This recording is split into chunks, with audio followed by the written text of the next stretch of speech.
Hare Krishna, Krishna Krishna, Hare Hare, Hare Rama, Rama Rama, Hare Hare. Hare Krishna, everyone. The Bhakti Vedanta Bhagavad group welcomes everyone once again to the weekly Hari Katha. Please accept my humble obeisances. All glories to His Divine Grace, A.C. Bhakti Vedanta Swami Srila Prabhupada, and all Gaudiya Vaishnava Acharya. So, announcements for this upcoming week, Sunday, June 27. Monday, June 28th is the appearance day of Srila Vakreshwara Pandit. Vakreshwara Pandit is mentioned in Shri Chaitanya Charitamrit for his ecstatic dancing. Once in the house of Srivas Thakura, he danced in constant ecstasy for 72 hours. He made many disciples, especially in Orissa, among them Sri Gopala Guru Goswami. According to scripture, Vakreshwara Pandit was an incarnation of Aniruddha, one of the quadruple expansions of Vishnu: Vasudeva, Sankarshana, Aniruddha, and Pradyumna. So this was our announcement for the important event this week. Also, at the end of the session, we'll have a very special recitation of the bhajan Achutam Keshavam by Master Rishabh Sahu. So before we begin, just want to give a quick summary of um, the session that we had last week. So in the last session, His Grace Satchitananda Dasa Prabhuji nicely explained verse number 4 of Chaitanya Shikshashtakam, and the essence of it was that one should not have any desire to accumulate wealth, nor one should have desire for beautiful women or to attract number of followers, but the only like the only focus should be to pray for the causeless devotional service of Shri Krishna birth after birth. And Prabhuji nicely explained how we have to attain the adhikar by mercy of the Guru and the Gauranga. We can then become qualified in spreading this Krishna consciousness. And once we hold on to the mercy that we are receiving, we'll be capable of distributing it as our hearts will blossom. Prabhuji also nicely reiterated the different stages in the bhakti, starting with Shraddha, attaining of Sadhu Sangha, and how one should do Bhajan Kriya, and how after Bhajan Kriya one has Anartha Nivriti, and then one gets Nishtha, Ruchi, Asakti, and finally the pure Bhav of Krishna Prem. Also, in the explanation, Prabhuji nicely explained how usually wealth is misused for gross sense gratification. And so Prabhuji gave a nice explanation and explaining the difference between the subtle wealth and the gross wealth.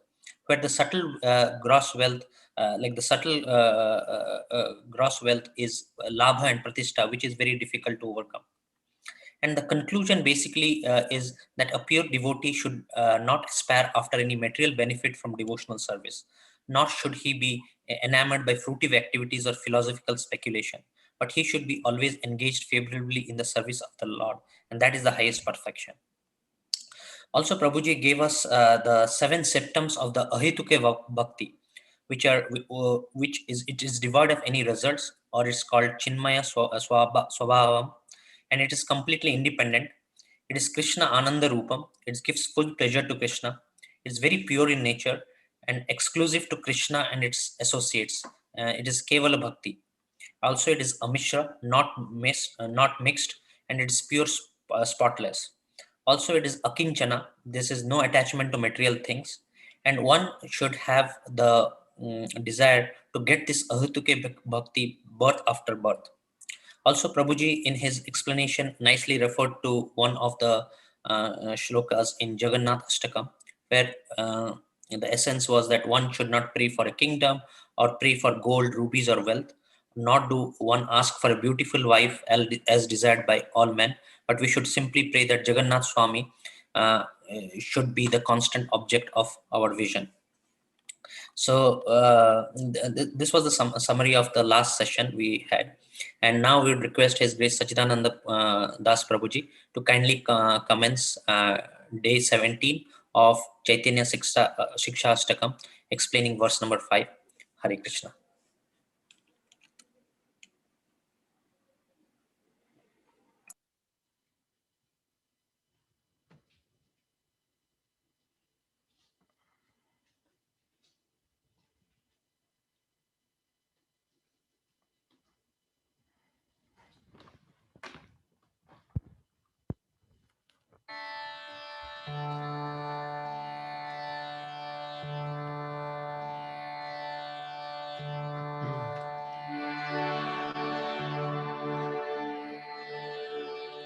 Namo Vishnu Padaya Krishna Pristhaya Bhutale Shrimate Bhakti Vedanta Swaminiti Namine Namaste Saraswate Deve Gauravani Pracharine Nirvisesha Shunyavadi Paschatya Desha Tarine Jai Shri Krishna Chaitanya Prabhu Nityananda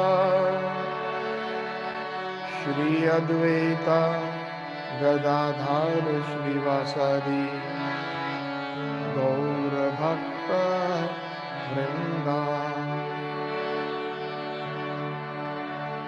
Jai Shri Krishna Chaitanya Prabhu Nityananda Shri Advaita Gadadhar Shrivasadi Gaura Bhakta Vrinda Hare Krishna Krishna Krishna Hare Hare Hare Rama Rama Rama Hare Hare Hare Krishna Krishna Krishna Hare Hare Hare Rama Rama Rama Hare Hare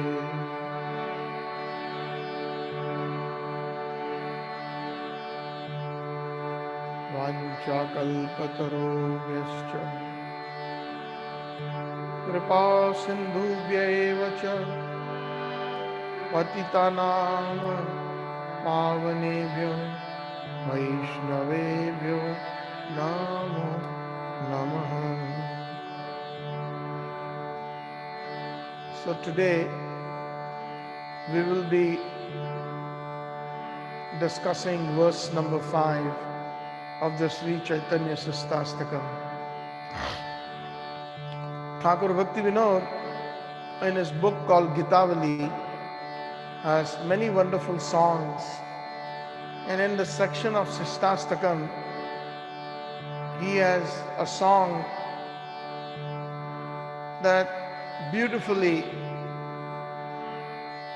explains every verse through his personal realizations. So today we will sing song number 5 of the Gitavali, from the Gitavali book, Anadi Karama Phale.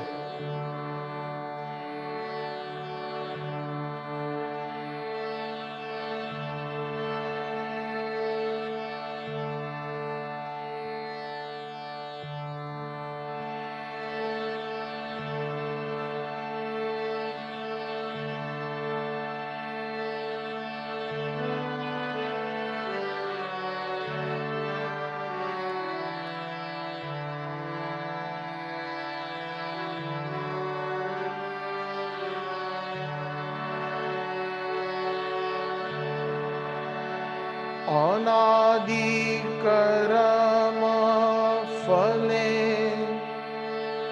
Podi Bhavarnava Jale Tori Bari Na Dekhi Upay.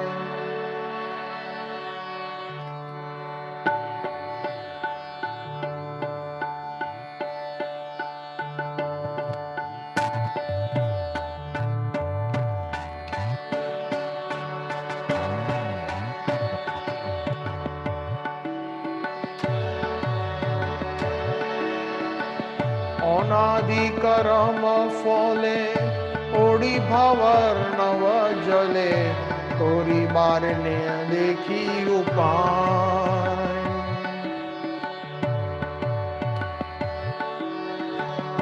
এ বিষয় হলা হলে দিবানি শিহিয়া জলে মন কবু সুখ পায় অনাদি করম ফলে পড়ি ভবর নব জলে তোরি বারে না দেখি উপায় এই বিষয় হলা হলে দিয়ানি শিয়া জলে মন কবু সুখ পায় হরি বল आशा पाश शत शत क्लेश देय अविरत प्रवृत्त उर्मिरत है खेला काम क्रोध आदि छोय बाता पद देया भोय अवसन होइले आशी बेला आशा पाश शत शत क्लेश दिया अवरत प्रवृत्ति उर्मिरत है खेला काम क्रोध आदि छोय बाता पद देया भोय अवसन होइलो आशी बेला हरि बोल ज्ञान कर्म ठग दुई मोरे प्रारतार्यालोई अवशेष फेले सिंधु जले एहेनो समये बंधु तुमी कृष्ण कृपा सिंधु कृपा करी तोलो मोरे बोले ज्ञान कर्म ठग दुई मोर प्रारतार्यालोई अवशेष फेले सिंधु जले एहेनो समये बंधु तुमी कृष्ण कृपा सिंधु कृपा करी तोलो मोरे बोले हरि बोल पतित किंकोर धोरी पाद पद्म धूली कोरी देहो भक्ति विनोद आश्रय अमितव नित्य दास भूलिया मायार पास बद्ध होए आछि दया मोय पतित किंकोरे धोरी पाद पद्म धूली कोरी देहो भक्ति विनोदाश्रय अमितव नित्य दास भूलिया मायार पास बद्ध होए आछि दयामय First verse. अनादि करम फले तोरी भवर नव जले तोरी बारे ना देखी उपाय तोरी बारे ना देखी उपाय এই বিষয় হলা হলে দিবানিশিয়া জলে মন কবু সুখ নাহি পায় अनादि करम फले कोड़ी भव नव जले कोड़ी बार न देखी उपाय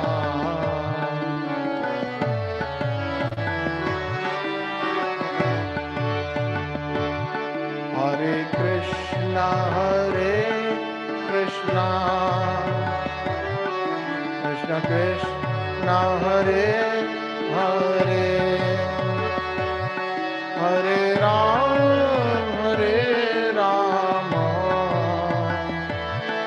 Ram Ram Hare Hare Hare Krishna, Hare Krishna, Krishna Krishna, Hare Hare, Hare Rama, Hare Rama, Rama Rama, Hare Hare,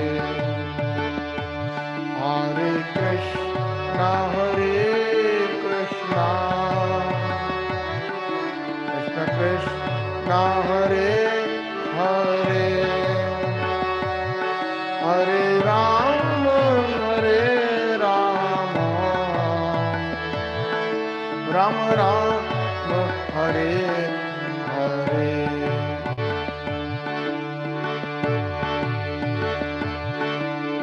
Hare Krishna, Krishna Krishna, Hare Hare, Hare Ram, Ram Ram, Hare Hare, Hare Krishna,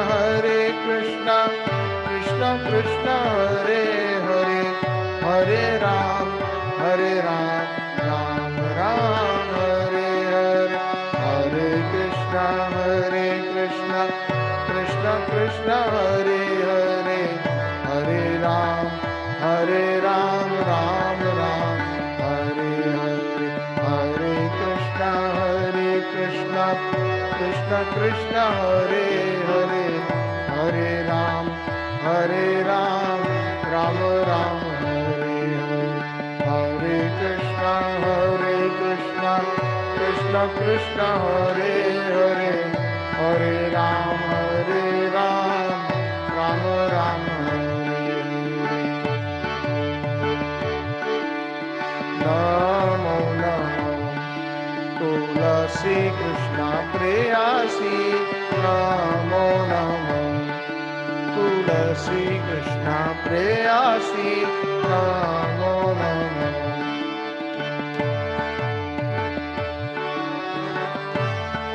Radha Krishna Seva Pavo, Eya Vilasi, Vraje Radha Krishna Seva Pavo, Eya Vilasi, Tulasi Krishna Preyasi, Namo Namo Tulasi Krishna Preyasi, Namo Namo. Je tomar sharan loye, tar vancha purna hoye, kripa kori toro tare Vrindavan vasi. Je tomar sharan loye, tar vancha purna hoye, kripa kori Vrindavan vasi. Mor e abhilash vilas kunje diyo vas, noyone heribo sadar jugal rupa rasi.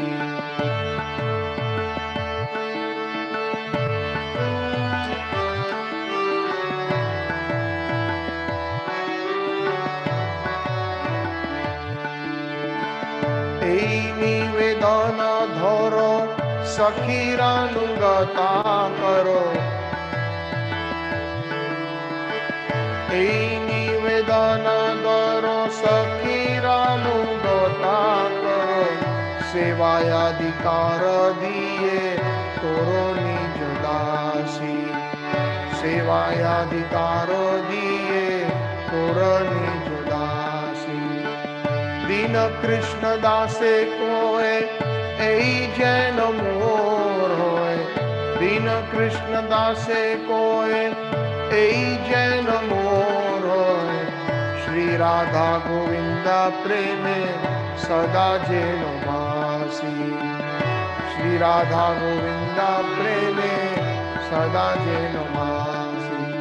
নমো নমো तुलसी कृष्ण प्रेयसी, नमो नमो। राधा कृष्ण सेवा पाओ এই अभिलाषी नमो नमो तुलसी कृष्ण प्रेयसी नमो नमो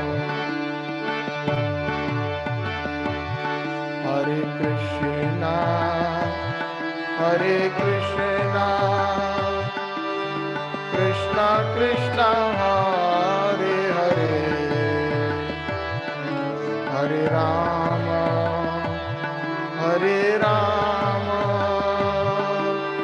राम राम हरे हरे हरे कृष्णा कृष्णा कृष्णा हरे हरे हरे राम राम राम हरे हरे हरे कृष्णा कृष्णा कृष्णा हरे हरे हरे राम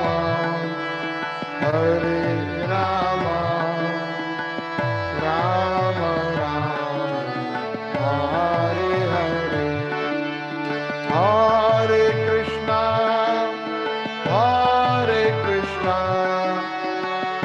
कृष्णा कृष्णा हरे हरे हरे राम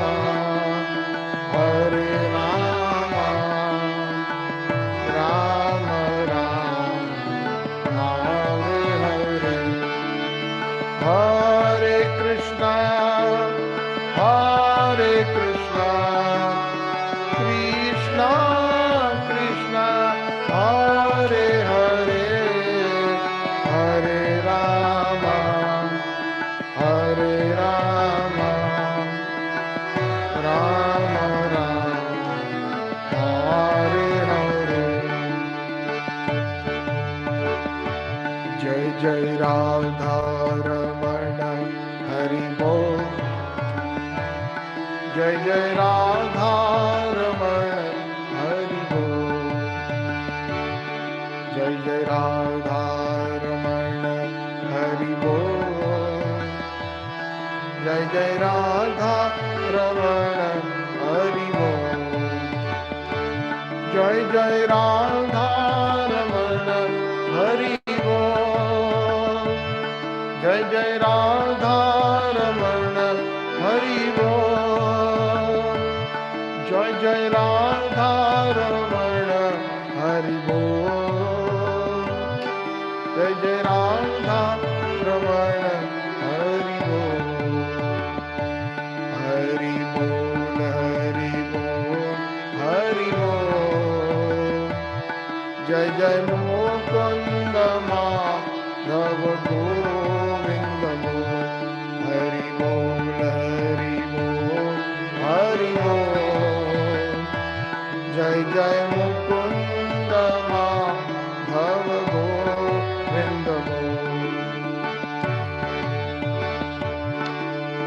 जय गोविंद जय गोपाल केशव माधव दीन दयाल जय गोविंद जय गोपाल केशव माधव दीन दयाल प्रभु दीन दयाल प्रभु दीन दयाल केशव माधव दीन दयाल केशव माधव दीन दयाल नंद दुलाल प्रभु नंद दुलाल प्रभु नंद दुलाल केशव माधव दीन दयाल अच्युत केशव श्रीधर माधव, अच्युत केशव श्रीधर माधव, गोविंद गोपाल हरे, गोविंद गोपाल हरे, गोविंद गोपाल हरे, गोविंद गोपाल हरे।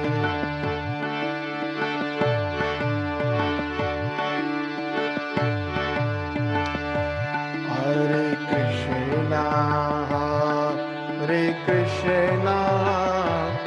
कृष्ण कृष्णा हरे हरे, हरे राम राम राम हरे हरे, हरे कृष्णा कृष्णा कृष्णा हरे हरे, हरे राम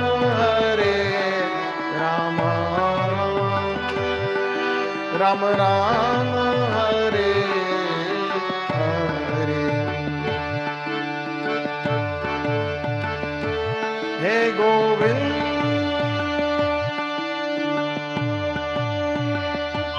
हे गोपाल,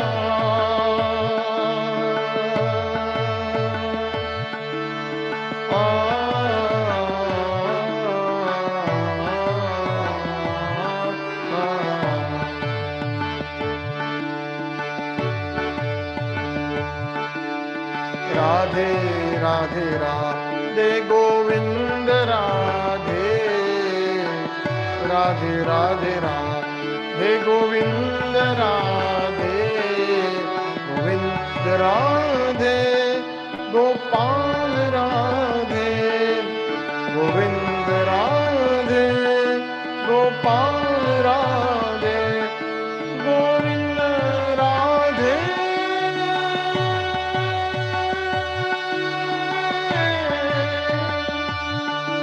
गोपाल राधे, राधे राधे राधे गोविंद राधे, राधे राधे राधे गोविंद राधे, गोविंद राधे गोपाल राधे।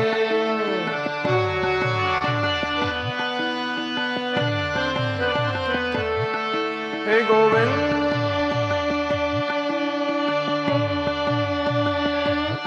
हे गोपाल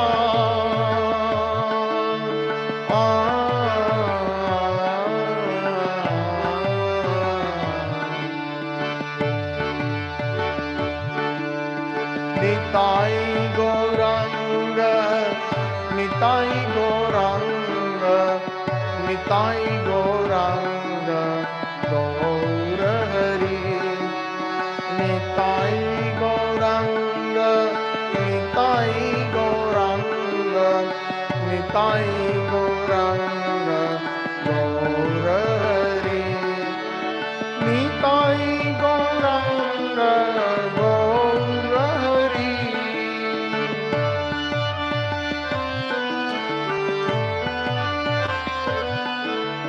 पतित पावन गौर हरि,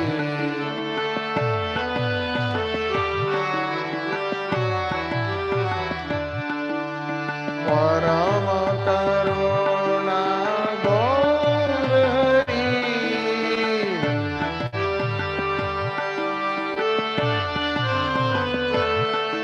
अहो परम करुणा गौर हरि,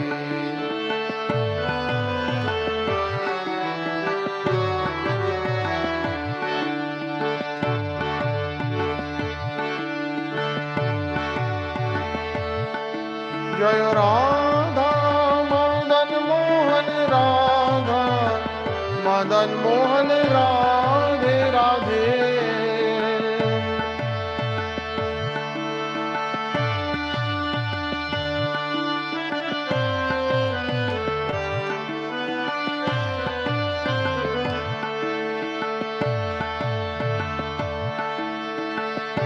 जयतां सुरतोपंगो मम मंद मतेर्गति मत्सर्वस्व पानां भोजो राधा मदन मोहनो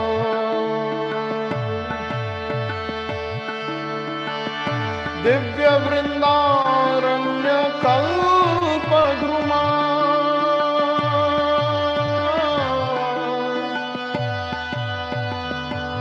श्रीमत रत्नांगद सिंहासनस्थो श्री श्रीला राधा गोविंद दे प्रेष्ठालि भी सेव्य मानो स्मरामि जय राधा गोविंद राधा गोविंद राधे राधे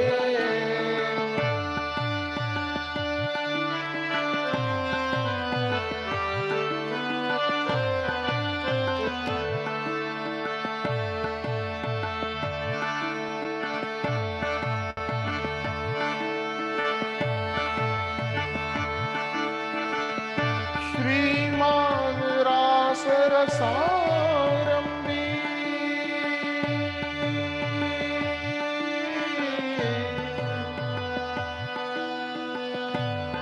वंशीवट स्थितः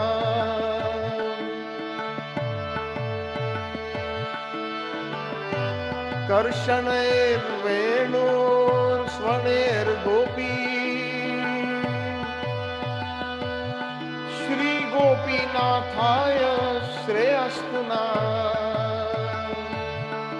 जय राधा गोपीनाथ राधा गोपीनाथ राधे राधे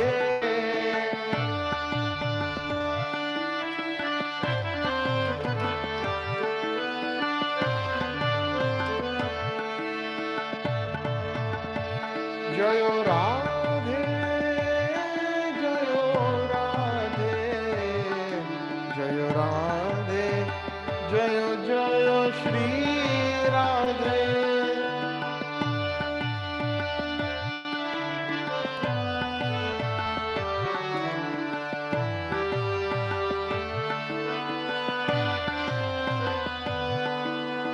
कृष्ण बलराम जय वृंदावन धाम जय कृष्ण बलराम जय वृंदावन धाम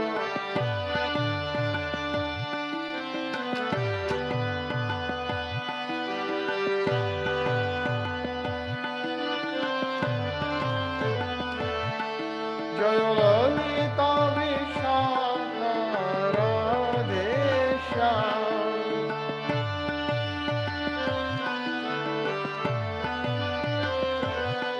जय ललिता विशाखा राधे श्याम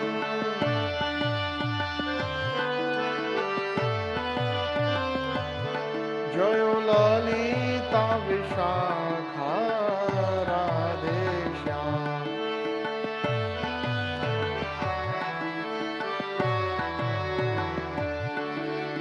जय जगन्नाथ जय जगन्नाथ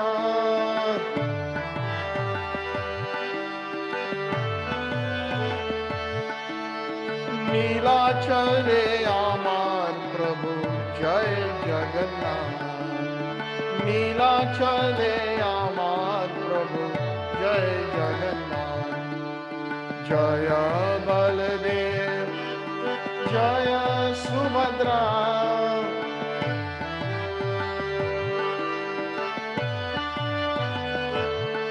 ओ जय बलदेव जय सुभद्रा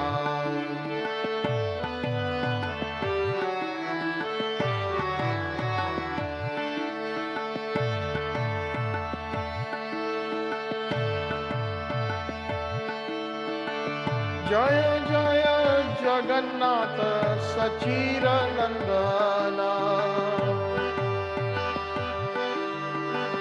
त्रिभुवन जान तोरे वंदना नीलाचल शंख चक्र गदा पद्म जय जगन्नाथ जय जगन्नाथ जय बलदेव जय सुभद्रा जगन्नाथ स्वामी नयन पथगामी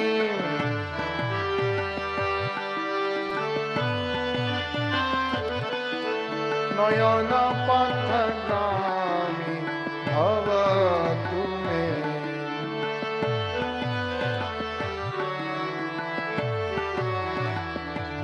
हरि बोल हरि बोल हरि बोल हरि बोल निताई गौरा हरि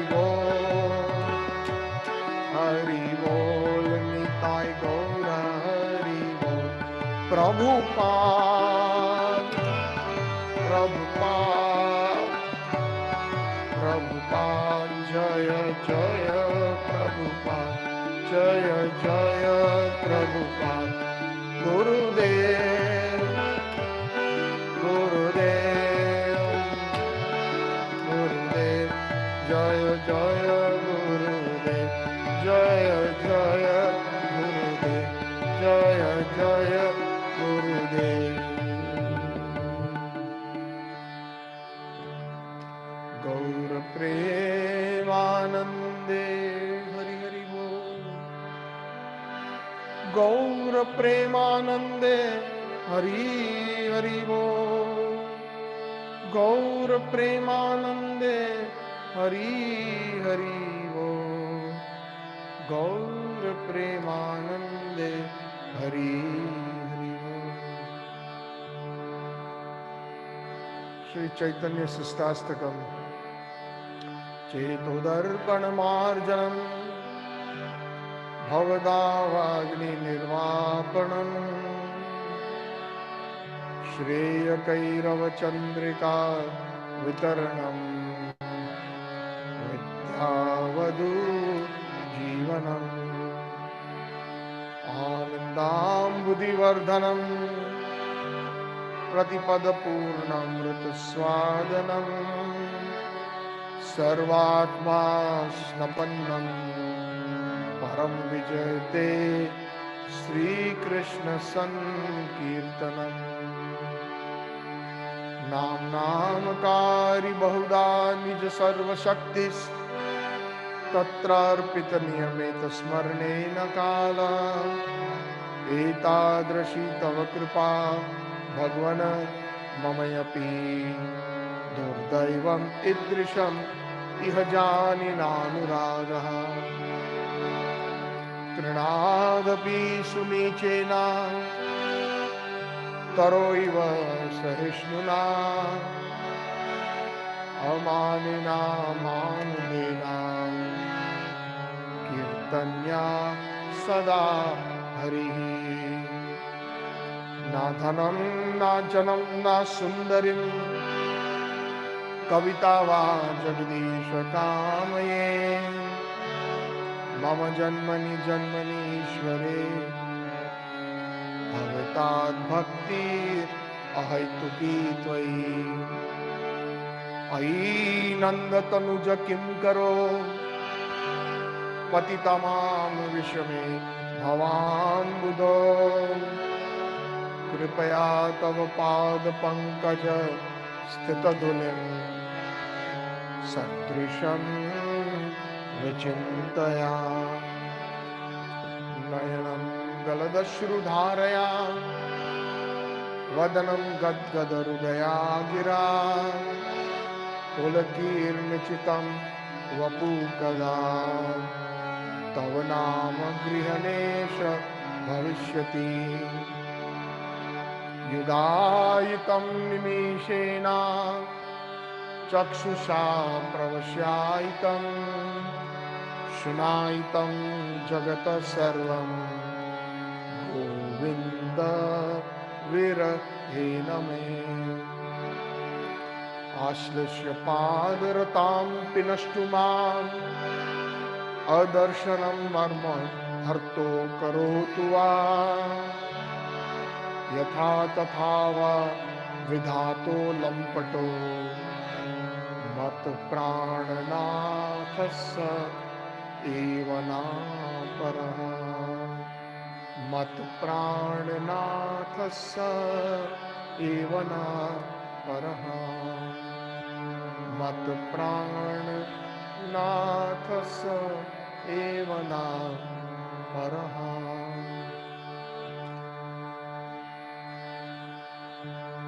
आराध्यो भगवान् व्रजेश तनयस् तद्धाम वृन्दावनम् रम्या काचिदुपासना व्रजवधूवर्गेण तया कल्पिता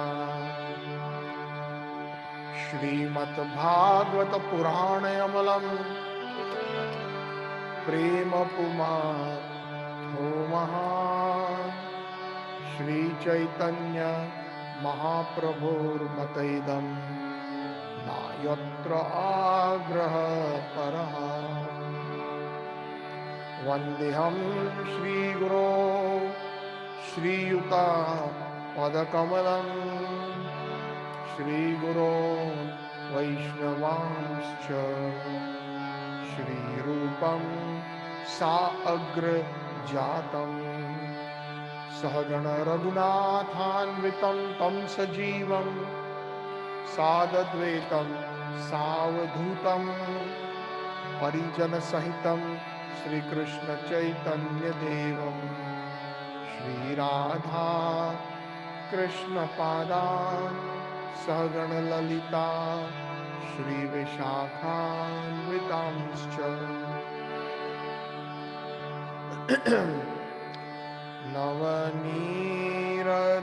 नवनीरदनिन्दित कान्तिधरं रससागर नागर भूपवरं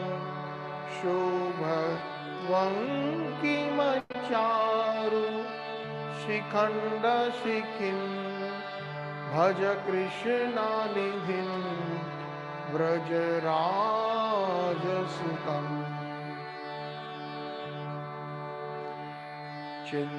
चिन्तामणि प्रकरसद्मसु कल्पवृक्ष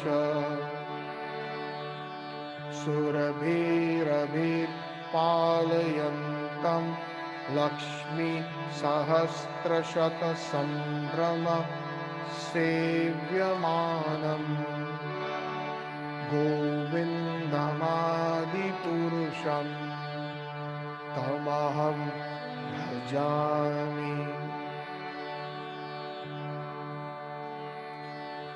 श्रियकान्तः कान्तः परमपुरुषः कल्पतरो ध्रुमा भूमिश्चिन्ता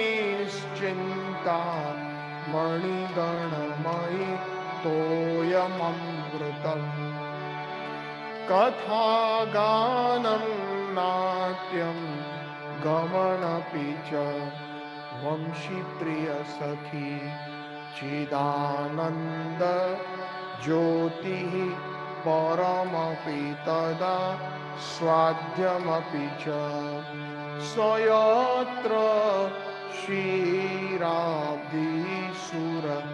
क्षीराब्धिसुरभिभ्यश्च सुमहा निमेषार्धाख्यो वा व्रजत हि नाहि यत्रापि समयः भजे श्वेतदीपं तमम् इह गोलोकम् इत्ययं वेदन्तस्ते सन्तः क्षितिविरचार कतिपये राधिका सरोदइन्दु निन्दिमुखा मण्डली वन्द्ये श्रीपादपद्मा Vrishabhanu Nandini वन्द्ये श्रीपादपद्मा Vrishabhanu Nandini वन्द्ये श्रीपादपद्मा Vrishabhanu Nandini.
Hare Krishna, Hare Krishna, Krishna Krishna, Hare Hare, Hare Rama, Hare Rama, Rama Rama, Hare Hare.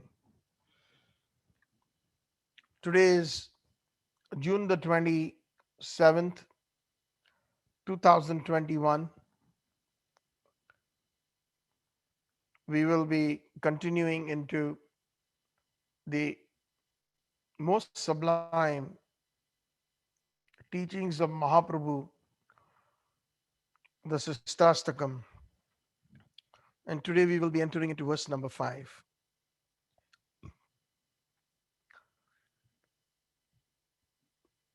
Mahaprabhu has set some qualifications. Qualifications for chanting the holy name in the purest form. Mahaprabhu recommends that one should be humbler than a blade of grass, tolerant like a tree, not expecting any respect for the self, and giving respect unto all. These four qualifications are required if we really need to take the full blessings of the holy name.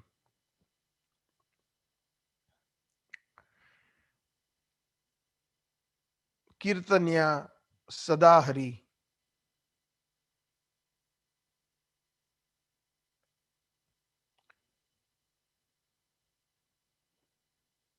One is able to do constant remembrance chanting of Hari. Hari means one who steals, one who takes away. Nanda Nandan Krishna takes away the sins of everyone. He takes away unwanted things that are there within our hearts if we yield to Him, if we surrender unto Him. Krishna says in the Bhagavad Gita, many of you all have heard the verse many times. The essence is very deep in nature. Depending on the consciousness of the person who is reading that verse, the verse reciprocates accordingly. Because the words of Sri Krishna and Krishna are non-different.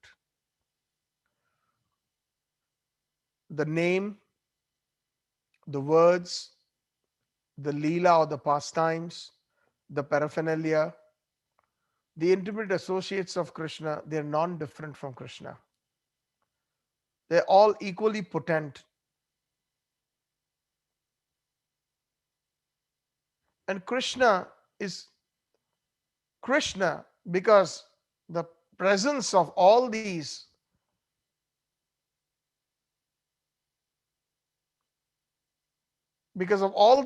that's what makes him Sri Krishna, complete. He is Hari because he can steal our hearts. He steals the minds of the gopis, the hearts of the gopis. He steals the top gopi's heart, Radharani's heart. And if one wants to constantly associate with him, when we say Kirtanya Sadahari, when Mahaprabhu says that in the verse, the last three words, Kirtanya Sadahari, if one wants to associate with Nanda Nandan and his intimate associates, then one has to gain a qualification, and we have lost that because of our association with matter. Due to the three modes of material nature, tamogun, rajagun, and satogun, the influence of matter in this material world. And we have to re-establish our constitutional position, which is Jiver Swarup Hoy Krishner Nitya Das. The Swarupa, or the original constitution position, the eternal position, or the eternal form, consciousness of an entity, is that we are servants of Sri Krishna. We have forgotten that. Therefore, Mahaprabhu recommends Cheto Darpana Marjanam. No matter what, please chant the holy names. Hare Krishna, Krishna Krishna, Hare Hare, Hare Rama, Rama Rama, Hare Hare. In whatever state we are in, it will help us cleanse the dirt that has accumulated over millions and millions of births and association due to our falling down into this material world, coming in touch with this material world.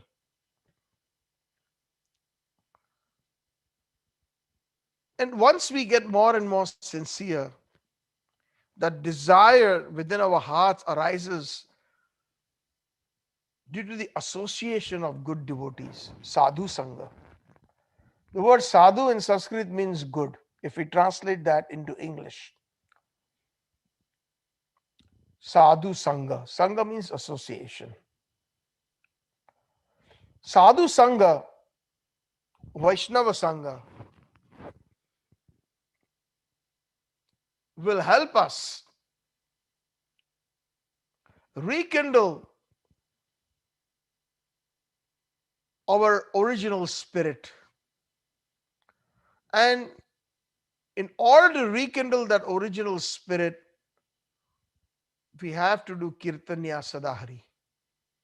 But we are not able to do that.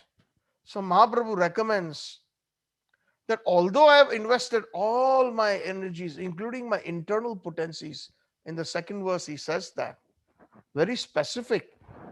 Nam Nam Akari Bahuda Nija. Please, the stress is also on the word Nija. Nija means my own. Sarva Shaktis. All my potencies are invested in the holy name.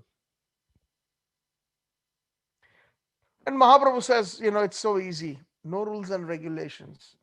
Gayatri Mantra, you have to wake up early in the morning in the Brahma Muhurat, chant it 3 times during the Trikal Sandhya, take a bath, must take a bath.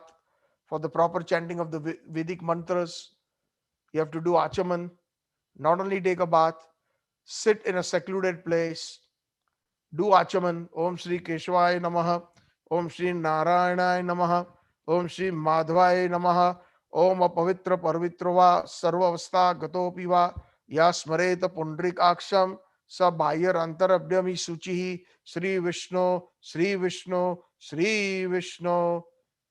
You sprinkle water, you purify your sitting asan, you purify yourself even after taking a bath. Sit in a secluded place and start chanting. Most of the Vedic hymns have a rule and regulation.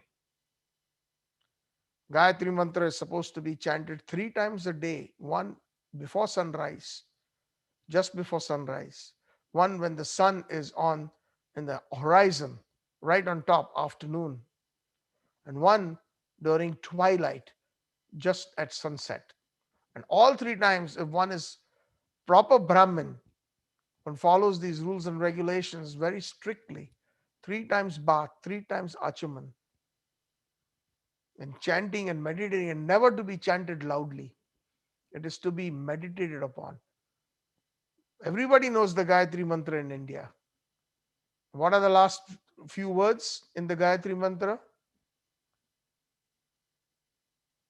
In the Gayatri Mantra, it says that na prachodayat. We meditate. So sometimes we find that they blast this Gayatri Mantra on the radio, and people of some pious nature in the morning when they wake up, either they go to the YouTube channel or some media device, they blast that. No, there are rules and regulations, but nobody follows them. Mahaprabhu knows that. That's why he's saying that for the Mahamantra, there are no rules and regulations. No need to take bath. No need that you have to do it only during the Trikal Sandhya, the 3 confluences of time. Any time, any place, you can chant the holy names. How easy he has made it. Mahaprabhu himself is so humble and says, in spite of all that, I have no attraction to the holy name. Actually, it is us. Whenever a great Vaishnava or a great personality speaks in such humble, it's just so amazing that they are so humble that they actually feel it when they're speaking, when they're writing. But it is meant for us. If we really be introspective, and then in order, Mahaprabhu knows he wants us to do Kirtanya Sadahari. He wants us to associate with him. But because we are not attracted to the holy name, and the faults are because of Dhanam, Janam, Sundrim. And so these 3 things are the major things. Mahaprabhu has given the solution in the 4th verse. Why we are not able to be more humbler than a blade of grass? Why we are not tolerant like a tree? Why we always are expecting respect and you know not giving respect unto all? Because we are attracted to everything material. Our attraction to wealth, attraction to high birth, attraction to followers, attraction to the opposite sex, attraction even to the pious works, the pious karma that we do, attracted to results of the dharma, which is on a subtle platform.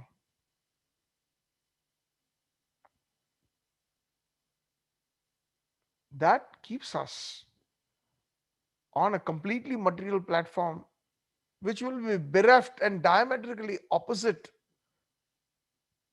to Trinadapi Sunichena Taro Iva Sahishnunam Amanena Manadina. And why?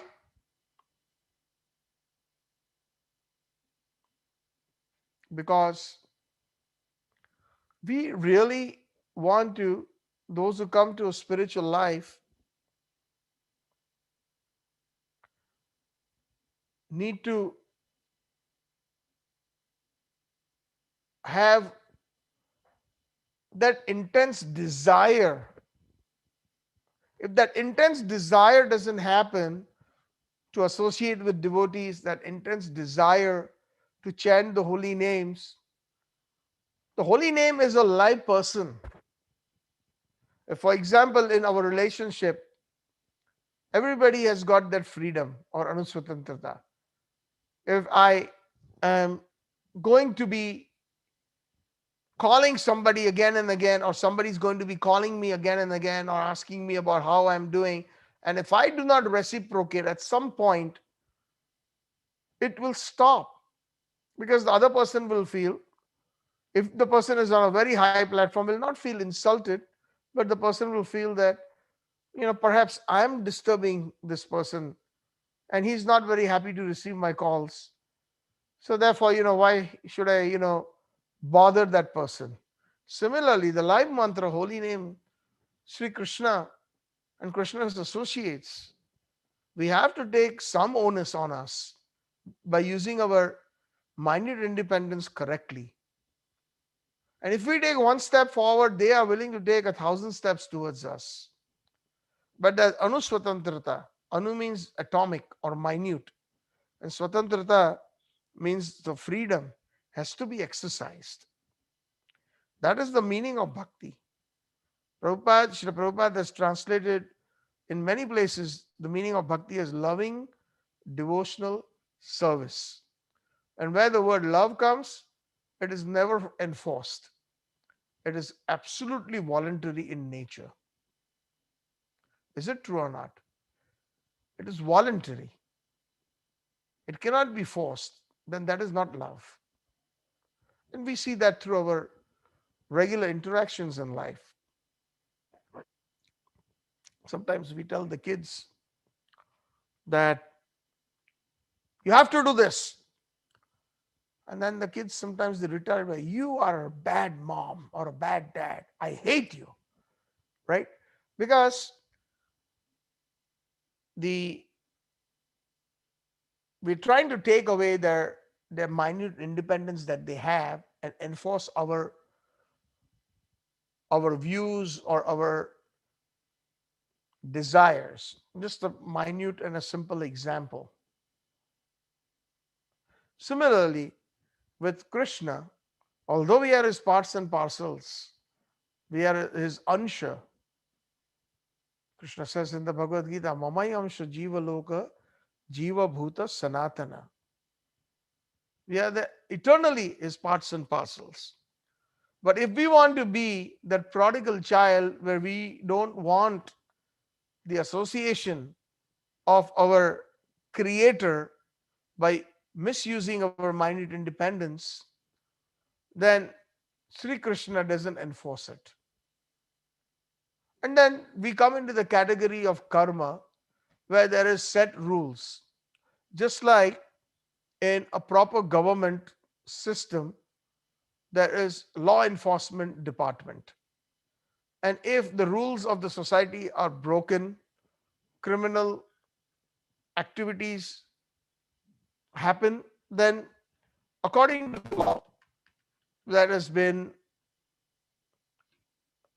established by the law of the land, the person is punished. And that is why we become subject to this law of karma.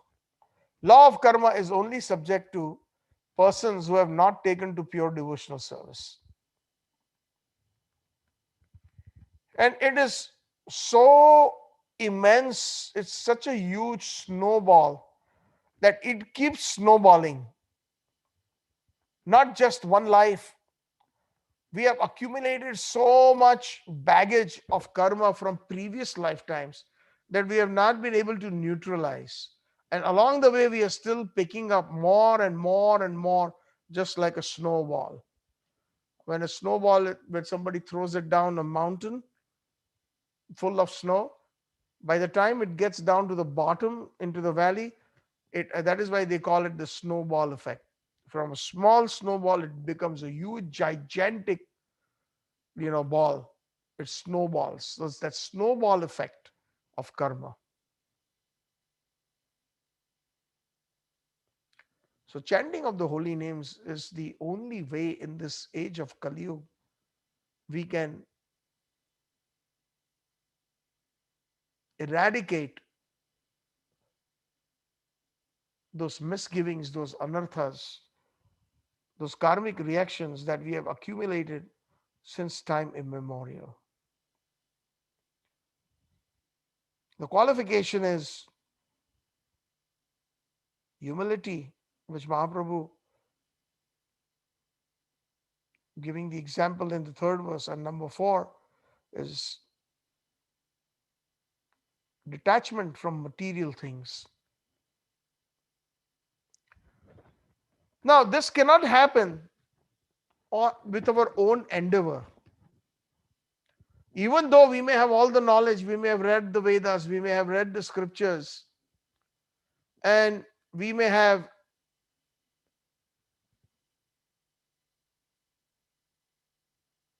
on our own accord thinking that we can, with knowledge, gyan, etc.,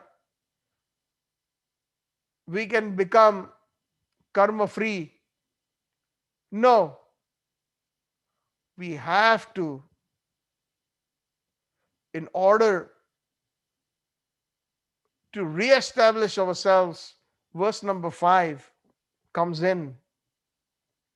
Mahaprabhu says, Ai nanda tanuja kim karam patitam mam vishame bhavam buddho kripaya tava pad pankaj sthita dhulim sadrisham vichintaya. This is a heartfelt prayer from the heart. A devotee must pray. I means calling out. Like we say, no, when we are in India and when there is a beggar, what does the beggar say? Trying to attract attention. Oh Babu, oh Seth, oh Bhai, oh Mataji, oh Benji, oh. So that way, it's a cry. Nanda Tanuja Kim Karam. Nanda Tanuja means the son of Nanda Maharaj. Kim Karam. Kim Karam means I am your eternal servant. So this is a heartfelt cry in deep humility. I'm not able to give up all these material associations of Dhanam, Janam, Sundarim.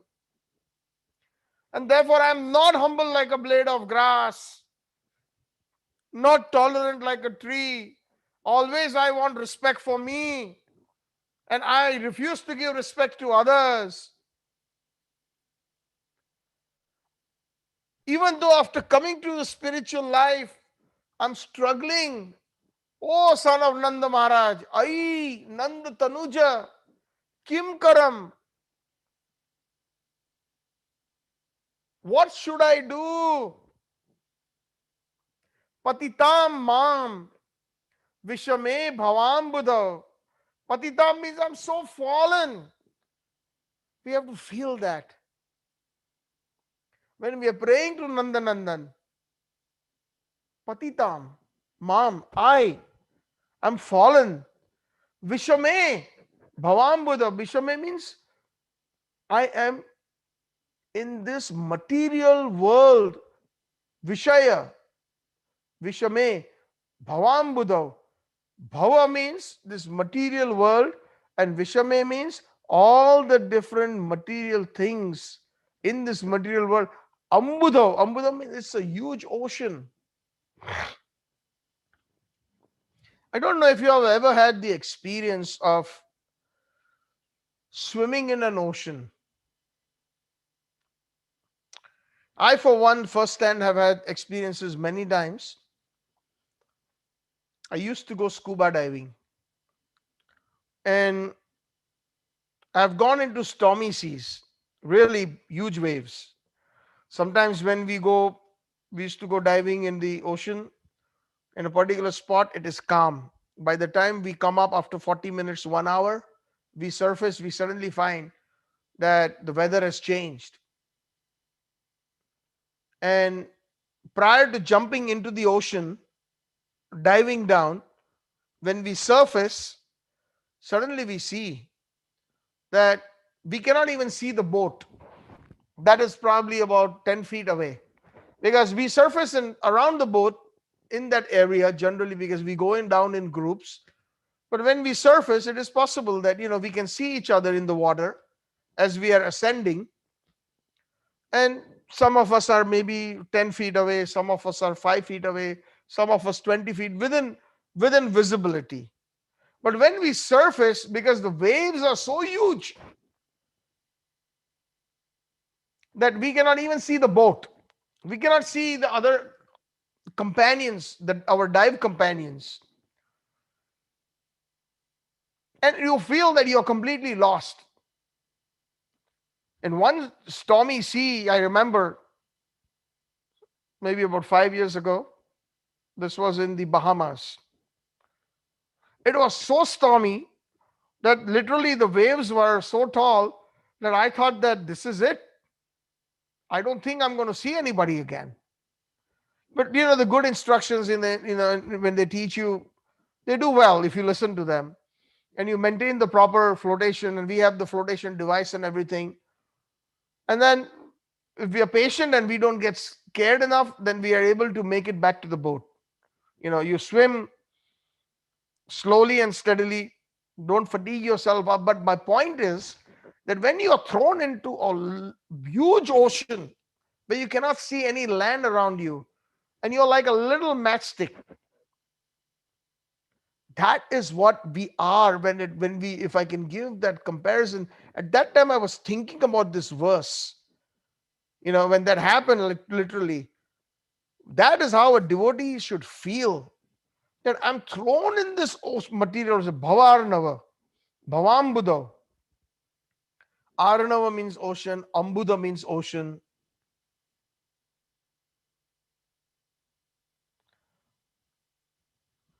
And when you are thrown in the middle of the ocean, it is almost impossible without any help to come back to land.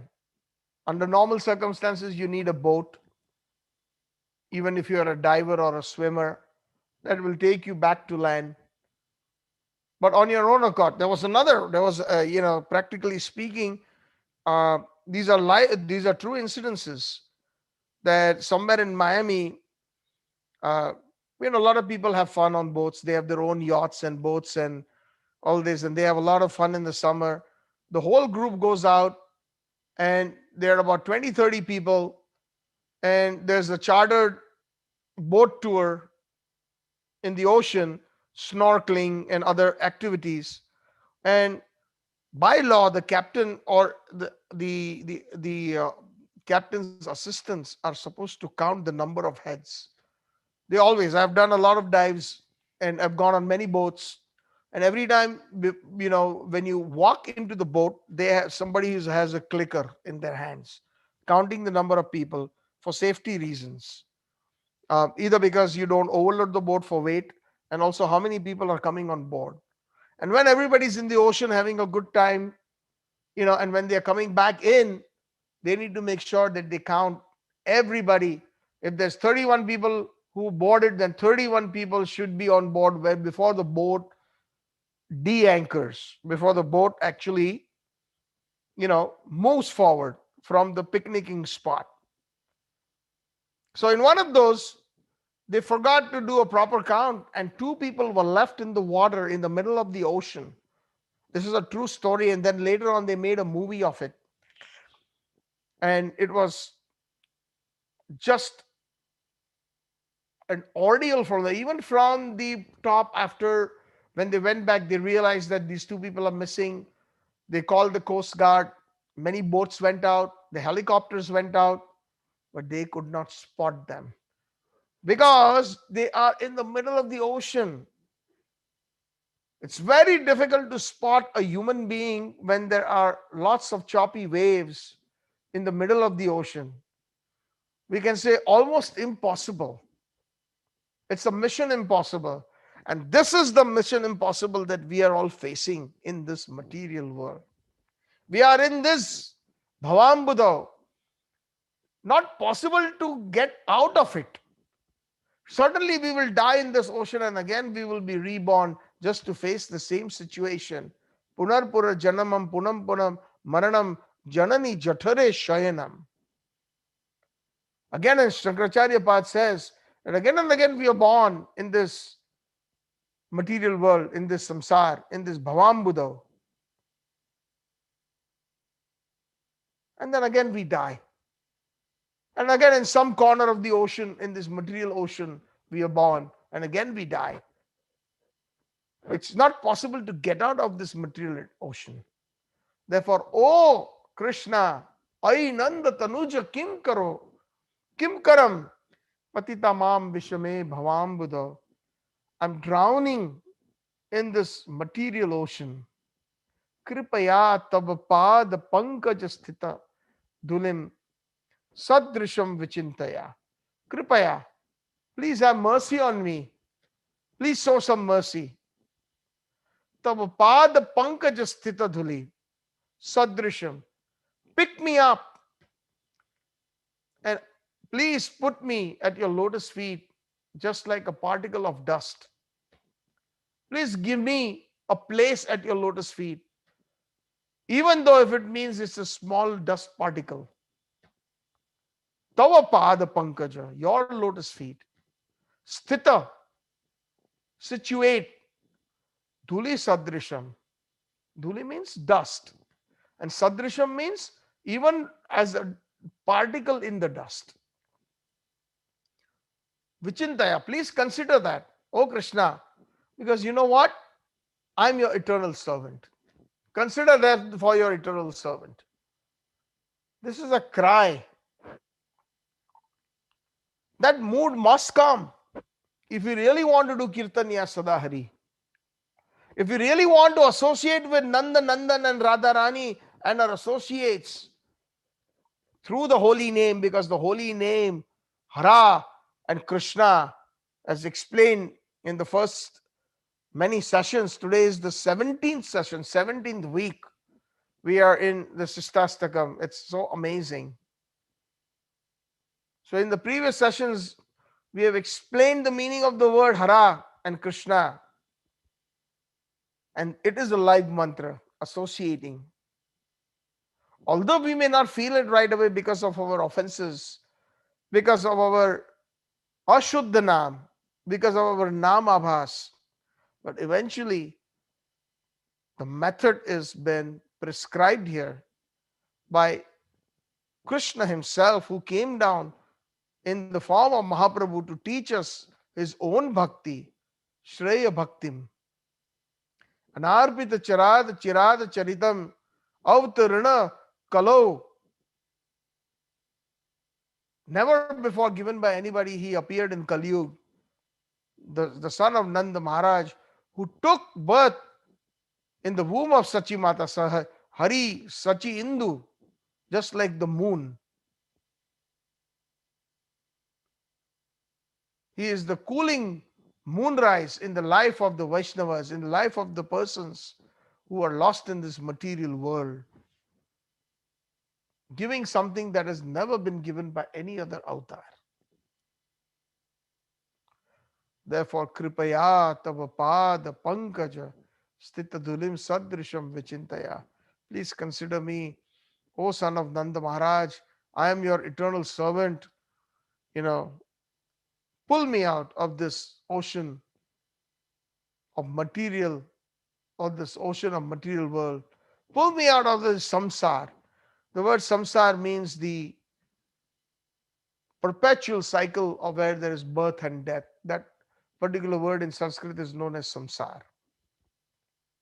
Samsara davanal lead loka trinaya karunya ghana ghanatvam praptasya kalyana gunarnavasya vande guru Shri Chaitanya. Either this material world is compared to a huge forest fire or a huge ocean where it is impossible to survive unless and until the son of Nanda Maharaj helps us. And his help can be by sending wonderful Vaishnavas, saintly personalities who become a medium, a transparent medium of their kripa. So, oh son of Nanda Maharaj, In reality, I am your servant, but now I have fallen in this dreadful ocean of material existence as a result of my own karma, as a result of my own deeds, lust, anger, envy, all these contaminations are like crocodiles with huge, gaping, ferocious mouths ready to swallow me up. It's like those huge sharks in the ocean, and I'm drifting here and there in the waves of wicked hopes and misplaced anxieties. We have so much hope. Oh, we will plan this, we will plan this, we will plan this in this material world. We're trying to be happy, and all our plans eventually fail, and they are very short lived. We need to express that we are oppressed due to the modes of material nature, due to the association of persons who are in the three modes of material nature. The powerful storm in the ocean of this material existence with the corrupt association has scattered my wits. I cannot take it anymore. Do we feel that? Unfortunately, we don't even feel that. We think that this is a wonderful place. The powerful blast of the winds in, are simply carrying me away again and again. In such a condition, I have no other shelter than you. Kripaya tava pad pankaja sthita dulim.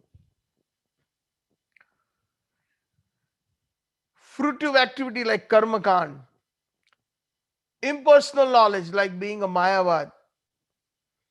We explained these terms many times, but I can kind of throw some light again.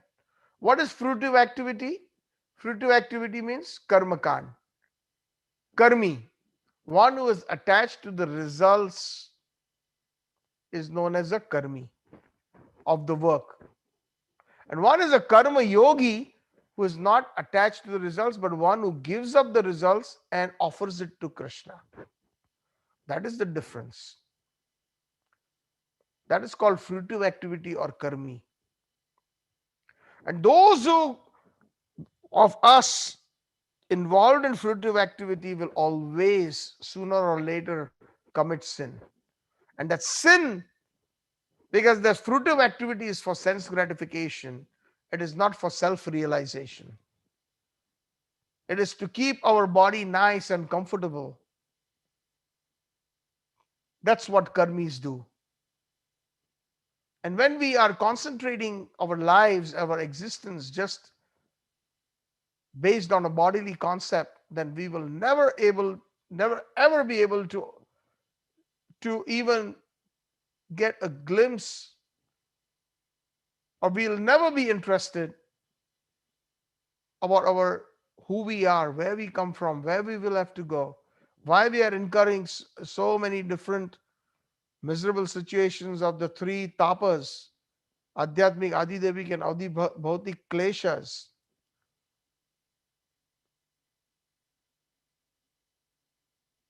If we are constantly involved in sense gratification and we are attached to the results of our work, but the moment we give up the results of the work and we offer it to Krishna, which is very difficult to do initially speaking, then we become karma free. There's no karmic reaction. Simple example, we work for somebody. If we have our own business, it's our customers. When the customers walk into our shop or our establishment, they are bringing in all sorts of money earned in different ways, some in a sattvic way, some in a very tamasic way, in the mode of ignorance. And we are selling them products and we are getting money, their money, through the medium of business, but we are also taking part of that dirty money, that sinful money, and that will incur a reaction. Now, on the other hand, one may have a business, and one may have all varieties of customers, as given in this example. Some who have earned their money in a dubious or in the mode of ignorance, full of sin. But when that money is used and offered to Krishna, then that becomes transcendental beyond the three modes of material nature. When we offer it to Krishna without being attached. And then we use it for our needs, not extravagant, but good enough to keep the body and soul together. Some or the other, we have been born in this material world, we have children, we have family. So it is our duty to take care of them. But when it is offered to Krishna, when that consciousness is full of Krishna consciousness, then it does not incur a karmic reaction. So that is fruitive activity. Impersonal knowledge or Mayavadism, that knowledge that keeps us under illusion, under Maya. The Mayavadis say that nothing exists. Sarva vidau kalo brahman jagat satya jagat mithya brahma satya. So they use those from the Vedic scriptures without a full understanding of those verses.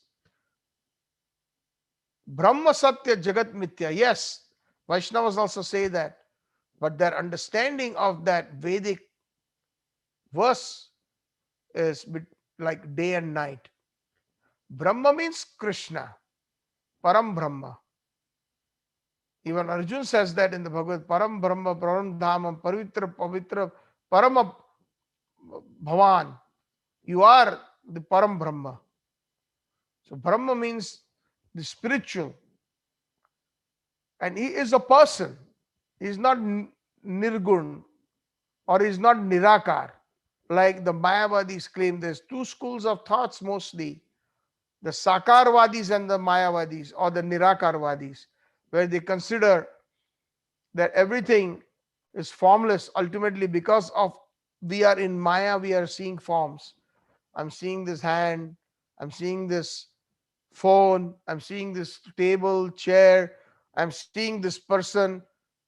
All this is imaginary. Mithya, Brahma Satya.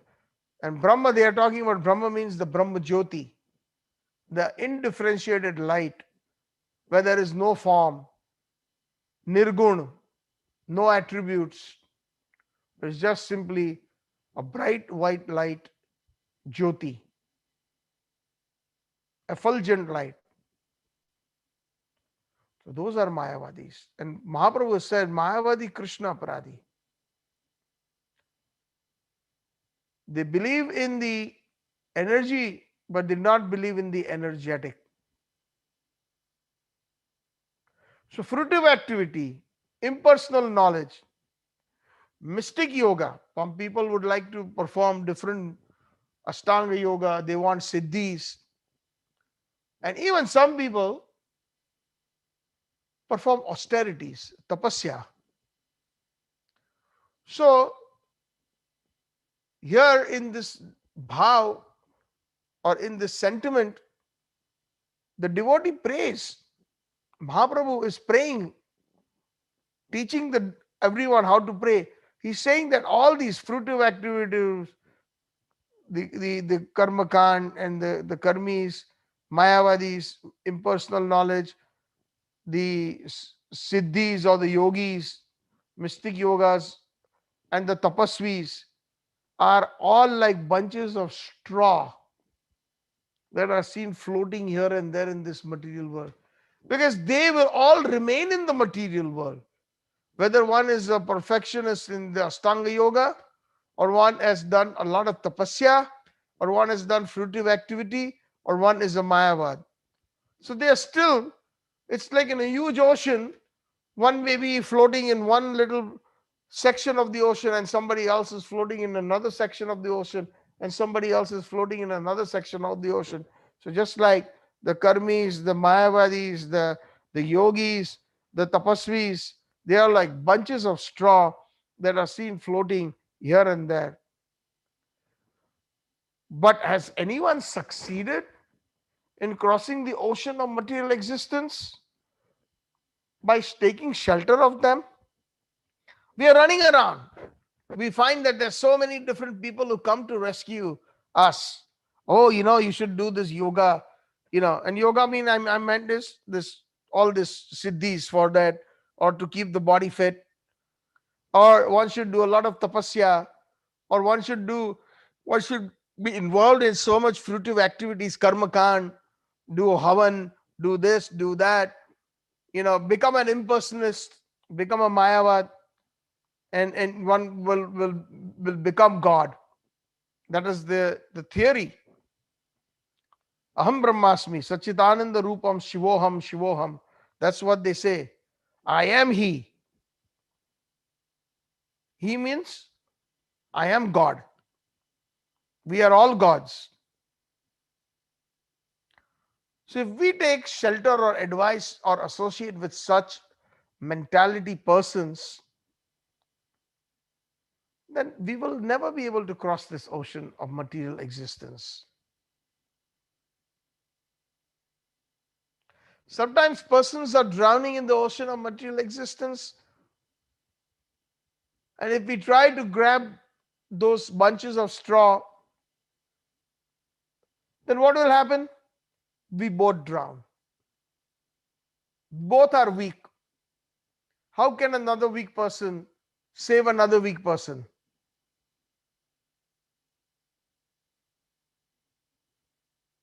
So, oh my dear Krishna, there is no other shelter, there is no other refuge than your mercy. Kripaya tava pad pankaj sthita dulim. Your holy name is that sturdy boat, and taking shelter of him, the jiva can easily cross the ocean of material existence. There's a nice verse in the Srimad Bhagavatam, I vaguely remember it. Yat pada pallavam yugam, yat pada pallavam plavam, mahat padam yasho murari, vatsa padam, padam padam vipadate sham. I think I'm missing a few words, but the essence I do remember of that verse is that if one surrenders to you, O Krishna, even the greatest material ocean becomes like a calf's hoof print, the water that is held in a calf's hoof print. We see that, like, if you go to a farm where there are cows and they're little calves, and you see there's a lot of mud, and if it is wet or rainy, you will find that even in the hoof print of the little calf there is a little bit of water left. So if we are in a situation like that, what do? We simply jump over it so that we don't fall, our shoes or our sandals don't get wet. So in the Srimad Bhagavatam it is said that one who surrenders to Krishna, just like the mood that has been expressed by Chaitanya Mahaprabhu in verse number 5 of the Shikshashtakam, E Nanda Tanuja Kim Karo Patitamam Vishame Bhavam Budao Kripaya Tava Pada Pankaj Stitadulim Sadrusham Vichintaya. Then we can easily cross over this entire huge ocean, will be reduced just like the hoofprint of a little calf. As much water can fit in that, one can easily cross over. Because otherwise, Tesham Padam Padam Vipadam. In this material world, every step of the way, there is Vipadam. Vipadam means problem after problem. Padam Padam, every step of the way. But oh dear Krishna, your Kripa, your mercy makes it so easy that one can cross over this ocean of nescience. this ocean of material world, just like water in the hoof of a calf's footprint.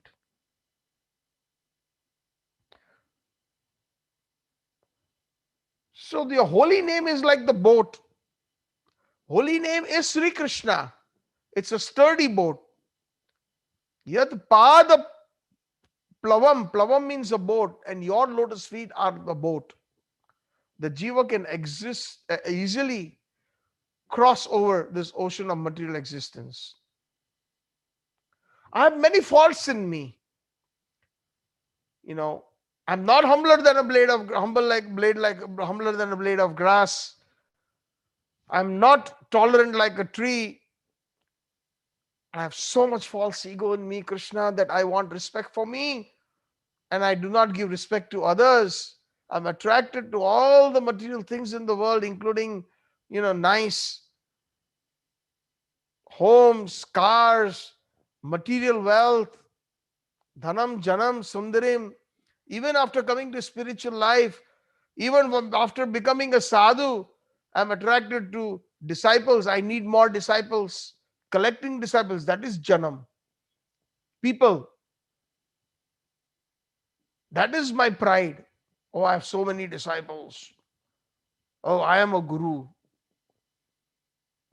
So we have to give up that mentality.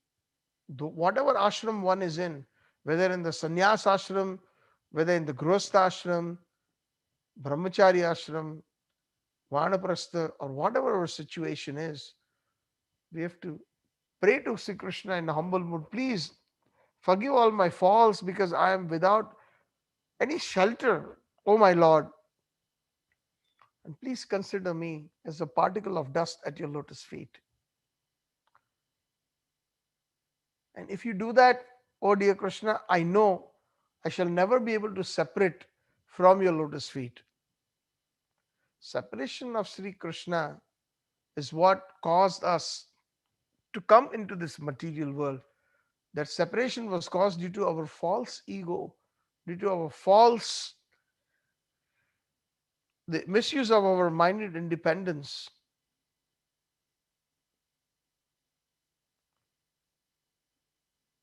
And wanting to imitate Sri Krishna by becoming the bhokta, by becoming the enjoyer. But Krishna clearly says in the Bhagavad Gita, Bhoktaram sarva yajna tapasyam. I am the bhokta of all the yagyas, all the austerities. Sarva loka maheshwaram. I'm the master of all the creation, all the lokas. Maha Ishwar, Maheshwaram. In the Chaitanya Charitamrita, in a similar fashion, Krishnadas Kaviraj Goswami says in the final chapter, where the Shikshashtakam is also a part of Chaitanya Charitamrita, তোমার নিত্য দাস মুই তোমা পাশরিয়া পড়িয়াছে ভবর নবে মায়াবদ্ধ হনা. Same thing. তোমার নিত্য দাস মুই, I am your eternal servant. Toma Pashariya, I've abandoned you. I've given you up, Krishna. Podiyacho, Bhavarnave. I've fallen in this ocean of material existence, Maya Baddhana, because under the influence of Maya, tied by Maya, by the three gunas. Guna means a rope. One of the meaning of guna, one meaning is qualities, but one also meaning is a rope. And a rope is used to tie, to restrict. So the three modes of material nature, Tamo, Rajo, and Satogun, they keep us tied down in this material world. It will not let us escape.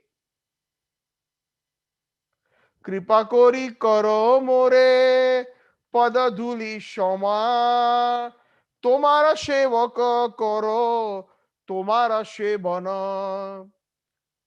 Same thing. Krishnadas Kaviraj Goswami has simply translated this from Sanskrit to Bengali. Kripa kori koro more. Please have mercy on me. Pada dhuli shama. Padadumi Sama means just like the particle of dust. Tomar Shevaka Karon, Tomar Shevan. I am your servant and I will serve you.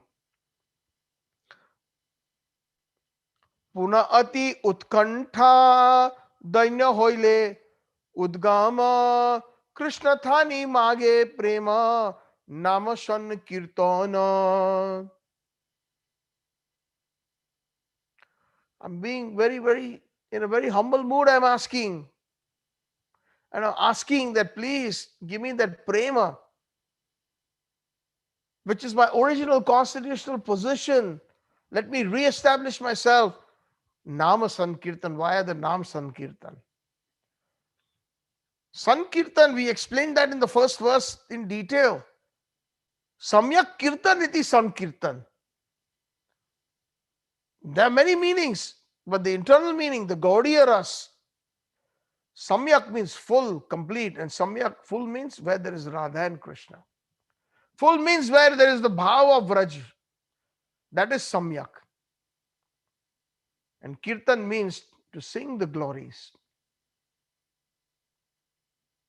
to chant the glories of Radha Krishna and the associates of Radha Krishna in Vraj Bhav, especially those in the Madhurya Rasa. We explained that last time. That is why, or was it the time before, that Mirabai, she is an excellent devotee of Krishna. Excuse me. Hare Krishna. But we Gaudiya Vaishnavas are not concerned as we further and further understand the mood of Mahaprabhu. Because she is a competition to Radharani. She wants to keep Krishna to herself. Although she has composed so many wonderful bhajans, I used to sing them at one time, but after realizing that I am in this true movement of Mahaprabhu, that real mood, then I've understood the mood of the Goswamis enough so that we should not be involved in any kind of bhajan that is Rupa Anuga Viruddha Apasiddhanta Dvanta Harine. That is against the principles of the followers of Rup Goswami or the followers of Mahaprabhu. In Golok Vrindavan and even Vrindavan Dham, the Madhurya Rasa or the amorous love has got many different camps. There is the camp of Radharani, and she is the center. And the other Madhurya Rasa camps are actually enacted to enhance the love of Radha Krishna. But to openly to go ahead and associate with those camps is against Viparit to Radha Seva. We explained that before. Even when we go to Vrindavan, we find that there are so many temples and so many Vaishnavas, and some of them are exalted Vaishnavas who are in that rasa, Madhurya rasa. But that rasa is not conducive to Radharani as such if we are Radha Dasyam. That is our eternal position, especially because we have taken shelter under Mahaprabhu's line. So the camp of Chandravali, we respect from far, but we don't associate with her. And the camp of Shaibya, Gopi, we don't. Because we are Swapakshis of Radharani, not Vipaksha Pakshi, not Vipakshis, means opposite camp. So Miraji is also one of the Vipakshis. Raghunath Das Goswami, one of the 6 Goswamis of Vrindavan, he had his residence at Radhakund. He used to chant about 18 hours a day. And he has written wonderful, different, very valuable Rasik books. Vilap Kusumanjali, Monosikha, Siksha, and so many other studying group Goswamis, the Padyavali and the Stavavali, etc. So one time, and he was very austere. Of the six Goswamis, he was considered. He would not eat anything. He would chant all day long. The only thing that he would take was a little bit in a dona, a cup made of leaf, little bit charge, buttermilk. That's all. Because he was completely on a transcendental platform. The bodily needs had completely, almost vanished. So the Vrajvasis used to bring it to him, with the buttermilk in the leaf cup. So one day, one Vrajvasi brought a leaf cup with the chas, with the buttermilk in it. And when Raghunath Das Goswami saw the leaf cup, he took it, grabbed it from his hand, and he threw it far. And he flung everything away in disgust. And that was his little meal. That's it. He rejected it. And the Vrajvasi was in shock. Ari Baba, what happened? What offense did I commit? He says, get away from my eyes. That cup, the leaves that you have brought is from Chandravali's kund, from the trees, from her kunda. She is Vipakshi. I don't want to see that. Take it away. That is a very, very high level of bhav. And ultimately, that's what we need to cultivate. Ai nanda tanuja kim karo, patitamam vishame bhavam buddha. Please pick me up and put me at your lotus. And when Krishna Nanda Nandan puts us at his lotus feet, that means definitely we will get the association of Radharani and the service of Radharani.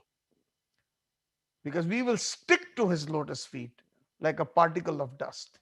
There's so much rus in this particular verse alone. Today we sang the song of Bhaktivinoda Thakur from Gitavali, and it is entitled the Shikshashtakam song, number 5, that is very much explaining the inner meaning of this Shikshashtakam verse 5. He says,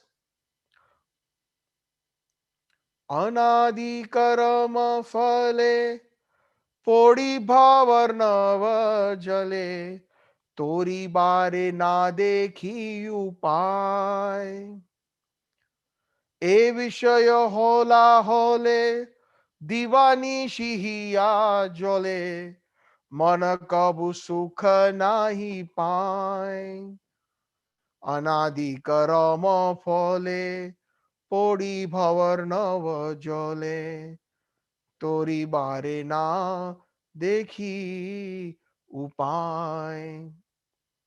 Anadi karma phale. Anadi, this word that is being used is since time immemorial. We cannot even put a date. We cannot say millions of births. Anadi, since time immemorial. Something that we cannot even count. Karma phale. Due to my karma, the fruitive activities of my karma, because I was involved in so much karmic activities attached to this material world and the material ways. Podi bhavarnava jale. I have fallen into this bhava, into this material world, into the ocean of material world. Bhavarnava jale. Tori bare na dekhi upay. And now I do not see any recourse. I do not see any solution. এই বিষয়ে হলা হলে দিবানিশি হিয়া জলে. And this whole thing I've called upon myself. It is vishaya. Vishaya means this material activity is hola hole. It is like a huge, it is like a big poison. Hola hol. It is said that during the Amrut Manthan, when the Dev or the demigods with the demons, when they churned the Mandrachal mountain in the huge ocean, and the idea was to get the amrut, the nectar, the elixir. And once one took a drop of that Amrit, then one would become immortal. So prior to the churning, before the actual Amrit surfaced, a lot of toxic and poisonous stuff came out of the ocean, and that was known as halahal. And Lord Shiva was very merciful. Lord Krishna or Vishnu said, "You're the only person who can uh, get rid of this poison." Even when the birds were flying in the sky, because of the fumes of that poison, they would drop dead. It was so obnoxious, that poison, so strong, the halahal. So Bhaktivinoda Thakur compares it to the poison that the grave poison, the very concentrated poison that came out of the ocean, and Lord Shiva, he drank it and he kept it in his neck. Therefore, he's when due to the poison effect, his neck became blue, and that is why he's called Neelakantha. One of the names of Lord Shiva is Neelkantha. Kantha means throat or neck, and Neel means bluish. Because that is the effect of poison. Just like if a snake bites somebody, immediately a poisonous snake, the body starts going blue, and then there is a cardiac arrest due to the blood circulation being impeded. So, Vishay halal. And one more thing, Lord Shiva is a wonderful Vaishnava, always wanting to please Krishna. And he said, "Okay, I will take the poison." But he kept it in his neck. Why did he do that? See, he is so powerful, Lord Shiva, that he can even digest poison. Why just leave it in the neck? So look at the bhav. This is real bhakti. I always have mentioned this verse of Narad Bhakti Sutra. Anukulyena Krishna Anushiranam Tad Bhaktir Uttam. Whatever is pleasing to Krishna is Uttam Bhakti. If Lord Shiva had decided to let it go down the throat and into the digestive system, it would have passed through his chest, and that burning of the halahal, because the Lord as Paramatma is within his, with even in Lord Shiva's heart. So he did not want that burning sensation to disturb the peace of Paramatma who was residing in his heart. Therefore, he held it back in his neck. So many wonderful lessons to learn when we hear such exalted Vaishnavas' pastimes. Therefore, that is the reason why he's called Vaishnava Nam Yathashambhu. So, E Vishay Halahale Divanishi Hiya Jole. Day and night, Hiya means my heart, Jole, burning. Monakabu Sukha Nai Pai. I never found any peace in my mind or in my heart. Then he says, Asha Pasha Shota Shota Klesha Deya Avarata Pravruti Urmira Tabe Khela কাম ক্রোধ আদি ছয় বাতাপাদে দেয়া ভয় অবসান হইল আসি বেলা asa pasha shata shata. Hundreds, shata shata means hundreds. Shat means 100, and shata shata means hundreds of, in multiples. Asa pasha. Pasha means a noose. When they hang somebody, they put a noose around their neck. So that is pasha. So all these, asha means all these material desires are like noose. All these hundreds and hundreds of material desires are like a noose in my neck. Klesha deya avirata. And they're constantly giving me klesh. They're constantly giving me misery. Kama krodha adi choy. In this world, there is kama, lust, krodha, anger, etc. They're like thieves, taking away my peace. Bata pade deo bhoy. and they are causing me great fear. Boy, avasana hoile ashi vela. And in this way, my life is coming to an end. Avasana hoilo. My life is coming to an end. And rather, many lives like this have come to an end due to my hundreds and hundreds of material desires. Then he says, Jnana karma thaga dui more pratyariya loi avasesha phele sindhu jole eheno shamaye bandhu tumi Krishna kripa sindhu kripa kori tolo more bole jnana karma thaga dui. So there are two thugs, Gyan and Karma. Just like in the previous verse, lust. In the previous verse, Bhaktivinoda Thakur had mentioned that Kam and Krodh, Adi Chor, they are the thieves. And here he is saying in this verse, Jnana Karma Thagadui. Thug means the thug, one who is a dacoit, who cheats me. Because even when somebody takes to Gyan and Karma, we will get cheated. So many in Vedas, that's so much full of Gyan, so much of Karma Kand. But that is the reason why, if you remember in our introduction sessions that we did for the Srimad Bhagavatam, I think we did 5 sessions.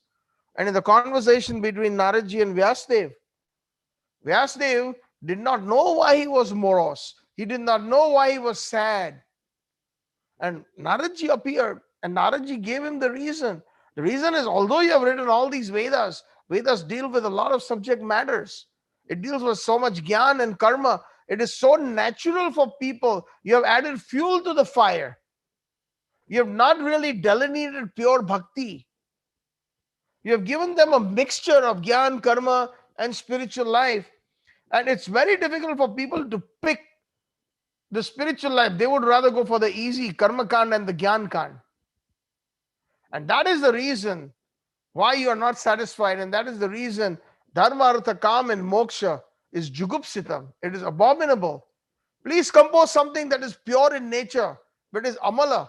It is completely spotless. And then Vyasdev was, the Srimad Bhagavatam was manifest in the heart of Vyasdev through the mercy of Gurudev, Naradji. Srimad Bhagavata Puranamalam Prema Pumartho Mahan. Shri Chaitanya Mahaprabhu Mataidam Na Yatra Agraha Paraha. It is the opinion of Chaitanya Mahaprabhu, who is none other than Radha Krishna from Golok Vrindavan. A combination of both. The highest of the highest. It is his opinion that Srimad Bhagavatam is Puran Amalam. Mala means spot, and Amalam means spotless.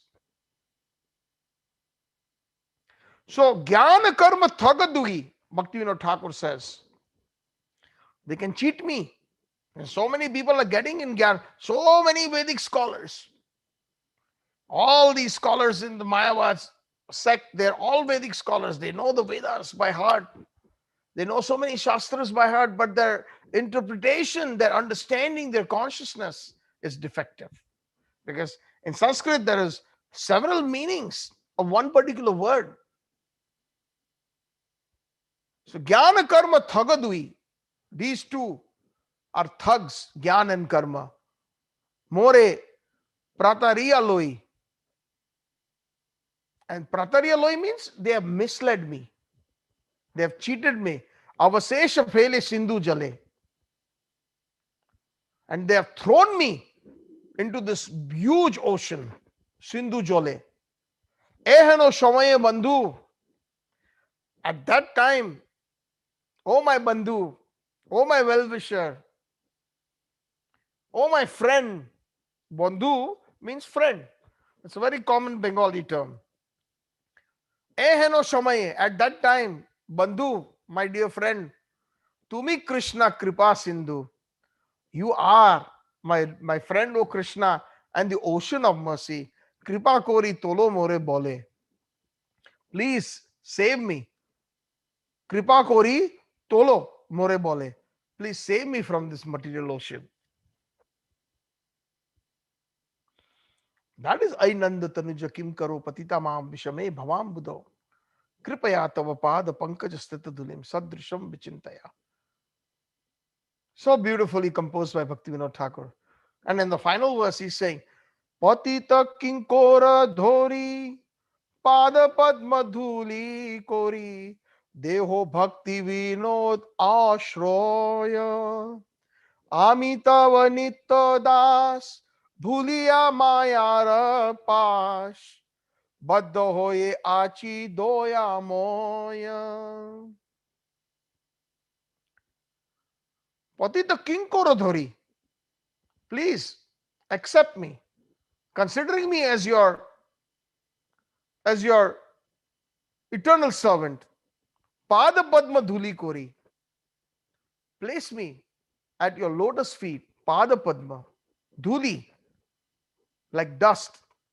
Dhuli Kori, Deho Bhakti Vinod Ashroy, please give me shelter. Bhakti Vinod Thakur says that. Amitava Nitya Das, I'm your eternal servant. Bhuliya Mayar Pash, I've forgotten that, and this Maya has put a big noose around my neck. Baddha hoye achi doyamoy, I've become bound up due to this noose. Now, O doyamoy, O most merciful, do something. This is Bhaktivinoda Thakur's fifth verse in the Gitavali that explains the Shikshashtakam. So we have to see the mood, how the acharyas pray. I always tell myself and share this with all, that we have to learn how to pray from the Gaudiya Vaishnava acharyas. There's so much rust in it. This is actually one of the bhavas of the Gopi bhav in this verse. Kimkar. Kimkar means, Kim in Sanskrit means what? Kar means kar, like, karu, do. What should I do? So, these Kimkaris or these gopis, the associates of Radha Krishna, they're always very excited to do service, one service after another. One service is done, Kim Karu, what else should I do? Done, Kim Karu, what should I do? So these are known as Kimkaris. The young little gopis, they're also known as Manjaris. And all our followers of Rupa Goswami, of Mahaprabhu, they are all Manjaris.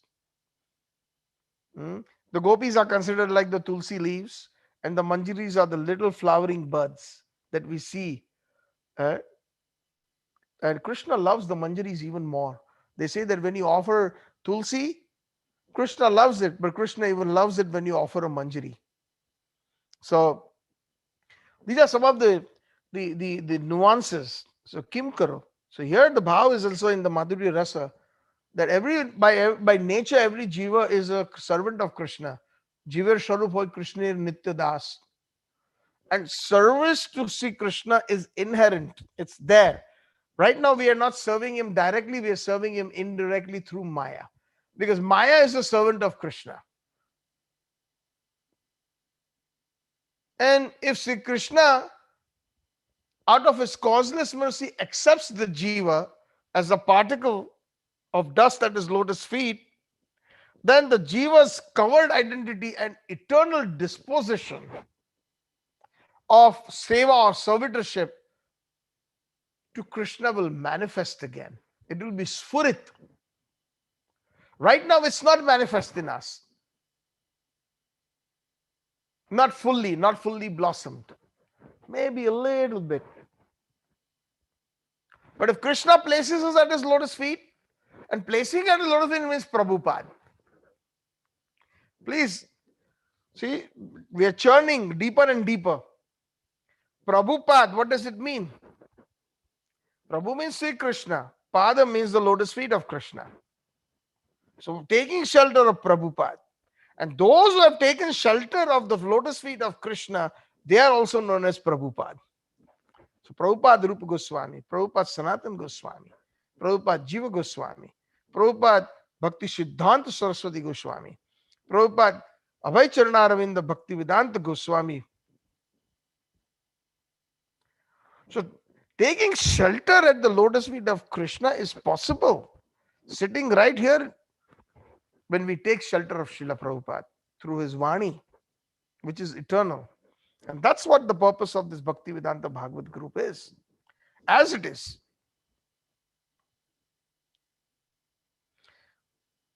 Somebody may ask how I can take shelter. Ai nanda tanuja kim karo patitamam vishame bhavam buddha kripaya tava pada pankajasti tadbuddhim. Please place me at your lotus feet, considering me as a dust particle. Yes, when we surrender to Prabhupada or Prabhupadas, plural, Prabhupadaha.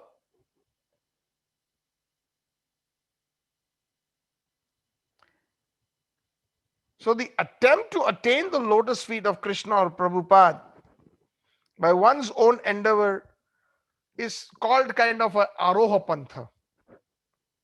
And Krishna cannot be obtained by that method. We have to have Sri Guru, who himself has taken shelter at the lotus feet of Krishna.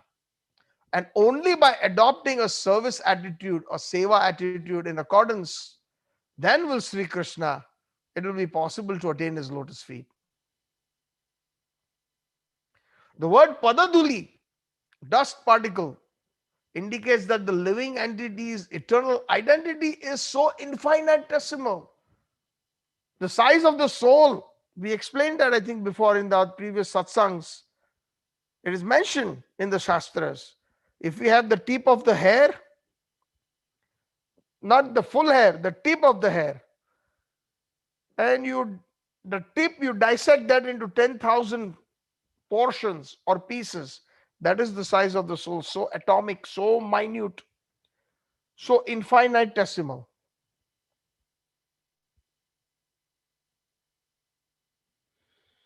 That is why we are the Vibhinna Amshas of Krishna, different parts of Krishna, the small little particles.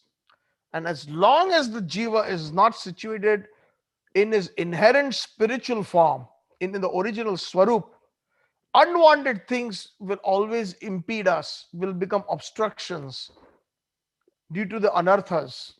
It is inevitable. That is why we will be attracted to dhanam, janam, sundarim, and other anarthas. We had explained anarthas in detail in the first verse. 4 categories of anarthas. Illusion, that's one category. Sense gratification, bhukti, that's another anartha. Aparadh, different kinds of offenses to the holy name, offenses to the Lord, offenses to Vaishnavas, offenses to Jivas, and the weakness of the heart, hriday durbalyam. These are all different kinds of anarthas. So when we don't surrender, then it is not possible to get rid of these anarthas. Pure Harinam Sankirtan really begins upon the awakening of the Sambandha Gyan. The relationship that I am an eternal servant of Sri Krishna. Jiver Swarup Hoy, Krishna Nityada, that realization is Sambandha. And when the heart is purified by continuous chanting of the pure name of the Lord, we will reach the stage of Rati.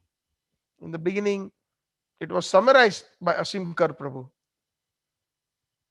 And there are 9 different stages. Adav Shraddha, we have faith. That's why we go to the temple, to the place of worship. The result is we meet sadhus, we meet saintly persons. At least that's the goal.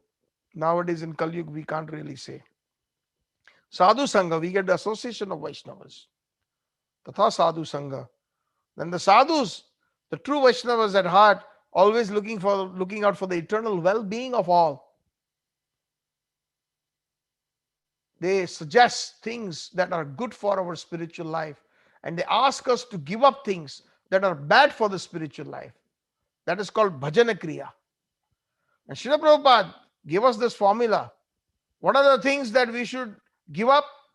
No meat eating, no gambling, no intoxication, and no illicit sex. No sex out of wedlock, out of marriage. And what we should do? Chant the holy name, read Srimad Bhagavatam, Bhagavad Gita, associate with the devotees, read the books, Prabhupada's books, worship the deities at home, and whenever there is time, go to the different places of Tirtha. When we go to India, Mayapur, Jagannath Puri, Sri Vrindavan Dham, these are the instructions of Mahaprabhu.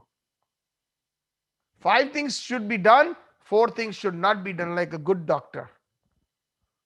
Then we graduate into Bhajan Kriya, where we take shelter of a spiritual master, we take Diksha, we take initiation. That is all Bhajan Kriya. And when we do our Bhajan Kriya properly, Anartha Nivritti, all that is bad disappears. Cheto Darpana Marjanam, just like the first verse Mahaprabhu says. Our mirror of the mind is completely cleansed, our heart is completely cleansed. Then the next stage is Nishtha. We are fixed up in Krishna consciousness. And then we come to the stage of Ruchi. With a lot of taste, we relish Krishna consciousness. And after Ruchi comes Asakti. We are completely attached to Krishna, Krishna's devotees, Krishna's seva, everything to chanting of the holy names, Asakti. And then comes the Rati stage or the Bhav stage, where there is revealed to us what our Swarup is in the spiritual world. Sitting right here, it is possible. We get the Ekadash Bhav, the 11 different symptoms. What is our dress? Which group we belong to in Golok Vrindavan? What is our seva? Etc. Where is our residence? By which gopi we will be by which gopi our residence is. So that is the Ekadash Bhav, the 11 different symptoms. But to get to that stage of Rati, Rati means loving attachment, that bhav. When we get to that stage, then the initial sprout of the unalloyed devotion for Krishna, we will get that semblance of Krishna Prem. And it is the combination of the Samvit and the Haladini Shaktis, potencies. It doesn't happen just by ourselves. Samvit Shakti is none other than Sri Krishna himself. And Haladini Shakti is Srimati Radharani. So they shower special blessings on us. It is a combination of the Samvit and Haladini Shakti that take us to Krishna Prem from that Bhav stage, which is the final stage. And this is by the mercy of Sri Krishna, the Jagat Guru, the spiritual master. This bhava, this material world, is transmitted into the living entity's heart, at which time he is known as the Jata Rati Bhakta, a devotee who has Rati, who has so much attachment to devotion, so much attachment to Radha Krishna, or that bhav is manifest. That is called Jata Rati. These are different stages. There is a difference in Nam Sankirtan also. One is Ajata Rati Bhakti, one who is with Rati but it has not manifest. So right now, we are not even close to that Rati has not manifest. But there is Jata Rati Bhakta. A Jata Rati Bhakta, having attained such a high stage, is amazing. There is Naitarya. After cleansing oneself of the impediments to devotional practice or anartha nivritti, one becomes situated in uninterrupted steadiness in the practice of sadhana. Coming back to the stage of sadhana, and from there we graduate to Svecha Purvika, the next stage, where we are always meditating on the pastimes of the Lord by one's own will. Swaicha. Swaicha Purvika. Does it happen to us? No, it does not happen to us when we are chanting the Mahamantra. But we will come to that stage just by our own desire. Different pastimes of Krishna will manifest in our heart. That's a very advanced stage. That's what the stage is for the advanced devotee. So now we can see where we stand in our spiritual life. And that is the stage of asakti, when one is so attached. And then there is swa rasiki, the next stage, when the pastimes of the Lord are automatically manifest in one's heart. One has to not even desire for a particular, it automatically just keeps on manifesting when we are chanting the holy names. Hare Krishna, Krishna Krishna, Hare Hare, Hare Ram, Ram Ram, Hare Hare. Swarasiki, very higher stage. They automatically manifest in one's heart as an uninterrupted flow, just like the Niagara Falls, uninterrupted. They keep flowing down into the gorge. And that is the stage of bhav, where everything is revealed to us, who we are in the spiritual world. Our form, our name, our youth. Youth means the group. Our sheba, our vastra, our dress, our residence, our mentors, which gopi under which we will be, under which manjari we will be serving. Because regardless whether we are here or there, the dasanudas spirit is there, and eventually that's what is put to its best use in Golok Vrindavan, in the eternal service of Radha Krishna. And then one comes to that highest prema of Krishna prema. Thakur Bhakti Vinod says in the Bhajan Rahasya verses, there's a book called the Bhajan Rahasya by Thakur Bhakti Vinod. There's Dashyarati. Dashyarati means we are eternal servants.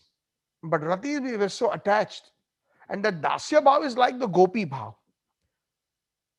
There's a verse in the Gopi Geet. What is that verse?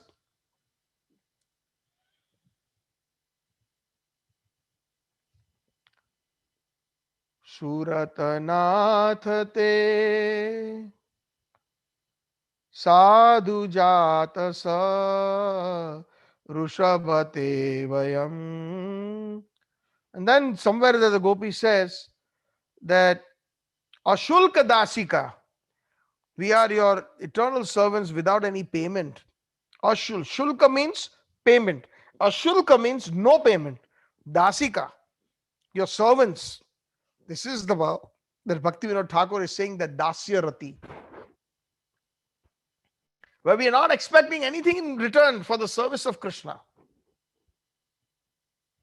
for the service of Radharani.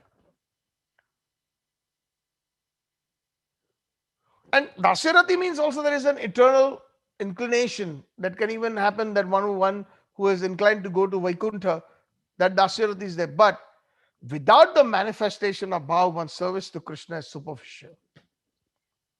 This is Thakur Bhaktivinoda, not me. When we enter the Shuddha Sattvam that manifests within the Hriday, in the heart, one naturally wants to serve Krishna with full expression of the heart. It is said in the Srimad Bhagavatam, in the 6th canto, it is the prayers of Vrittasur Maharaj. Aham hare tava padaika mula dasanudaso bhavit asmi bhuyah manah smarteshu patir gunaiste grinitavaka karma karotu kayah. Vrittasur Maharaj said, "Oh my dear Lord, aham hare tava padaika mula. Please place me at your lotus feet and give me this mentality, this consciousness of dasanudasa bhavitasami bhuyah. so that I can serve your eternal servants. I want to become the servant of the servant.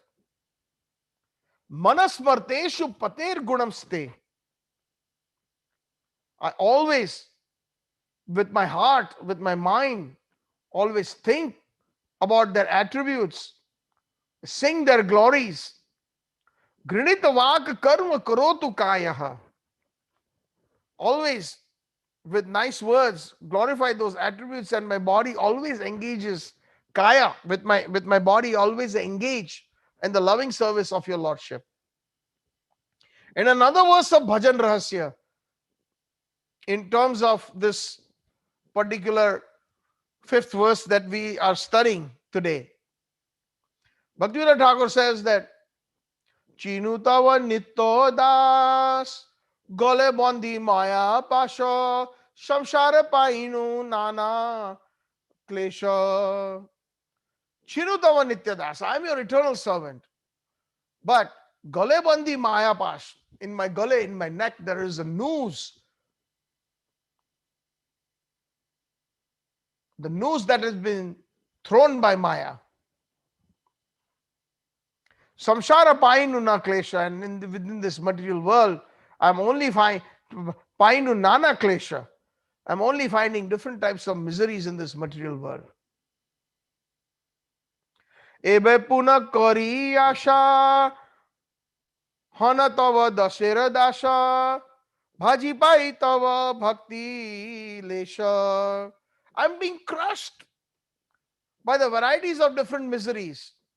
Now, in the association of Vaishnavas, Bhaktivinoda Thakur is saying, my intelligence has become purified. My intelligence has woken up.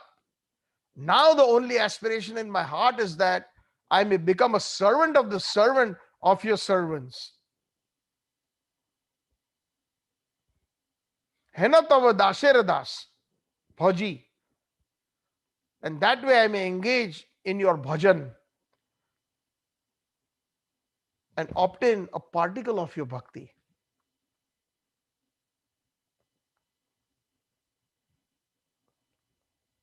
So, like this, Bhaktivinoda Thakur has got wonderful verses in the Bhajan Rahasya. He's saying, Praneshwara tava guna smaruka mana puna puna tava nama jiva karu ka gana karadvaya tava karma koriyala bhuka sharma tava pade shampino parana. O Lord of my life, Praneshwar. So this is the mood of the gopis. They address Krishna as Praneshwar.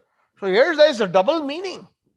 When we say, Hey Nanda Tanuja Kim Karo Patitamam Vishame Bhavam Budao, as a sadhak we are calling out. But even after reaching the highest stage, we're always in the mood of the gopis asking, Hey Praneshwar, Tava Guna Smaruka Mana Puna Puna. Let me constantly engage by remembering your transcendental glories and attributes. This is like Gopi Geet, always remembering the pastimes of Sri Krishna. When Krishna was disappeared within the Ras Mandal and the gopis started searching for Krishna, they sang. So they were singing the glories of Krishna. Tava kathamritam tapta jivanam kavi biriditam kalma shapaham shravana mangalam srimad bhuvi grananti je bhurida jana jayati te adhikam janmana vraja shrayata indira shashvadatrahi. Beautifully the gopis, that is the bhav, that Praneshwar tava guna sarmurga mana puna puna. Again and again I sing your glories, tava nama jiva karuka gana. With my tongue I sing your glories. Let my tongue always be engaged in chanting your holy names. The forms, swarupa, qualities and pastimes. And by my hands, my kara, being engaged in rendering different kinds of services unto you. Amrish Maharaj, in the Srimad Bhagavatam, he prays that all my senses I can engage in Krishna's service. Savai manaso Krishna padara vinde, vachamsi guna vaikunta anuvarnane. Savai manaso, let my mind always be engaged in thinking of Krishna. in the lotus feet of Krishna. Let my tongue be engaged in glorifying the transcendental qualities of Krishna. Guna anurvate. Guna means the transcendental qualities of Krishna. Let my hands be used. Mandir marjano. Pada, my legs be used to go to the places of Tirtha. Let my nose be used to smell the offered flowers to Krishna and the tulsi leaves. So every part of our body can be engaged in Krishna service. One of the names of Sri Krishna is Rishikesh. Rishik means senses, and Esh means the master. So Krishna is the master of the senses of everyone. And Rishikena, one should serve Sri Krishna with our senses. Right now, our senses are engaged in all kinds of material activities, serving the only cause that brings us death again and again. But the same senses can be used in Krishna's service.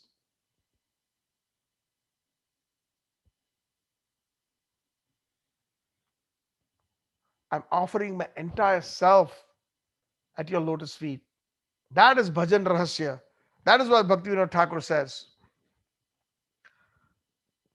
So therefore, by practicing continuous bhajan, there will be an ardent desire within our hearts to become a maid servant of Srimati Radhika. This is the actual summum bonum of why we should be practicing bhajan, why we should be doing kirtanya sadhari. Now we are diving deeper into the ocean. The reason for practicing continuous bhajan is so that we can get the kripa of Krishna, so that we can become a maid servant of Srimati Radhika, who is the embodiment of transcendental bliss, Anandamayi. That's what she is. And at the time of Gopi Bhav, when that is attained eventually, the loving sentiment can be exhibited by the coward girls of Vraja. It awakens in our heart the Gopi Bhav, that Madhurya Rasa. That is the final goal of bhajan. That is the prayojan. In the Srimad Bhagavatam, there is another verse that kind of supports this. And this is in the 10th canto. He says that this is the gopis discussing with Krishna in just at the time when he disappears, or sorry, before he disappears. In the 29th chapter, Tanna Prasiddha Vriji Anardana de Angrimulam Prapta Vishraya Vastai Upashamanashaha Twat Sundar Smita Nirikshana Tivra Kama Taptamanam Purusha Bhushana Dehi Dasyam Tat Na Prasiddha Tat. Therefore, O Krishna, na unto us, the gopis, Prasiddha, please show your mercy. Ainanda Tanuja Kim Karo. Same thing. See, this is the bhav. And now this is the bhav that is the bhav of internal bhav of Chaitanya Mahaprabhu. You remember in the beginning I said there are external and internal reasons that we find in the Chaitanya Shikshashtakam. So now we see that there is some light being thrown by Mahaprabhu about his own bhav that he wants to attain. And he wants to attain that bhav of a gopi. He is Krishna. But he wants to attain the bhav of a gopi because the love of the gopis, especially the love of the best gopi, Srimati Radhika, he wants to understand her love. He wants to glorify her love. And he wants to taste his own sweetness. That is the internal reason. So this is the same thing that the gopis are praying in the Srimad Bhagavatam. Tatna Prasiddha Vrijina Ardana, O vanquisher, you vanquish everything. It's possible for you. O Nandan, Te Angri Moolam, your lotus feet. Praptaha Vishrija. We have approached your lotus feet now. The gopis are telling Krishna, renouncing everything. When they approach Krishna in the forest, when Krishna plays the flute in the night, we have mentioned this in the time. Vipinamahu Murali हाथ सजी विपिन महु मुरली हाथ सजी नवल किशोर नवल मन मोहन नवल स्वर वंशी वजी विपिन महु मुरली हाथ सजी. In the forest, Krishna's hands are adorned with the flute, and Krishna is playing Navala Kishore, the beautiful new youth, full son of Nanda Maharaj, Navala Kishora. Navala Swara is playing a wonderful new tune, Vamshi Vaji, that attracts all the gopis in the middle of the night. So they're saying, Krishna says, go back. Your husbands will wake up, they'll find out, the elders will know. It's not a good idea to meet a bachelor in the middle of the night. You're married, you should go back. So they're saying, Prapta Vishra Vasara Tvad Upasanshasaha. They approached Krishna and said that, please, now we have taken shelter of your lotus feet. Ainanda tanuja kim karo. We are eternal servants. Tvat upasna, we have worshipped you. Asaha, we are hoping for. Tvat sundara smita, we are hoping for your simple, beautiful smile. Smita. Smita, we find that name for girls, for females. Actually, the word Sanskrit, the word smita means one who has got a very beautiful smile. That is the meaning of the word smita. Smita Nirikshana. Let us be satisfied by simply looking at your gorgeous face with the beautiful smile. Tivra Kama Tapta Atmanam. And please fulfill our desires. This burning desire is there. Purusha Bhushana. They address Krishna as the ornament of all the males. Purusha Bhushana. Dehi Dasyam. Please give us your service. Make us your maid servants. Dehi Dasyam. This is the internal meaning of Ainanda Tanuja Kim Karo. Patitamam Vishame Bhavam Mada. Mahaprabhu is trying to get very hard the mood of Radharani, but he has not obtained it. Therefore, now internally he is praying that please give me that bhav of Radha. That is the internal meaning of this verse. Ainanda Tanuja Kim Karo Patitamam Vishame Bhavam Mada. The fifth verse of Chaitanya Shikshashtakam. You mitigate the sufferings of everyone, the gopis are saying. So please mitigate our suffering. Be kind to us. Give us, accept us as your maid servants. Kimkar, what can we do for you? A dasi can always say, Malik, what can we do for you? What can we do for you? What can we do for you? So this is the essence of this particular verse.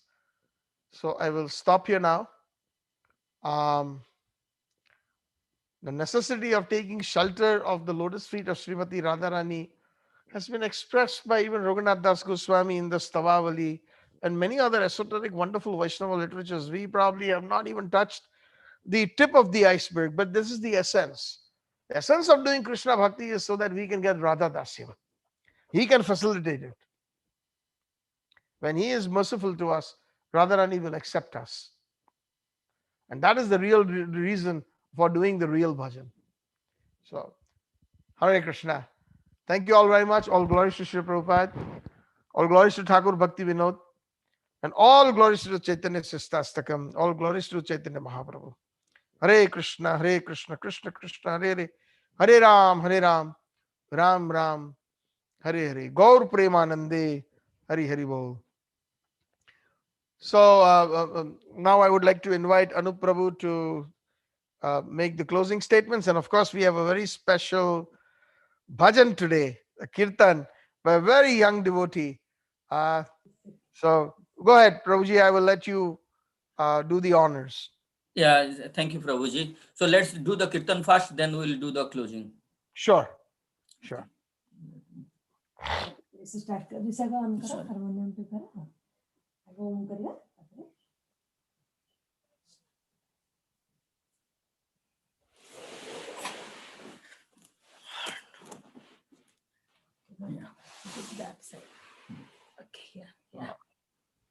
Rishik, you look really nice. You're dressed up like a Vrajvasi. Thank you, Prabhuji. Thank you, Rishika. Hare Krishna. Hare Krishna. Om Kari.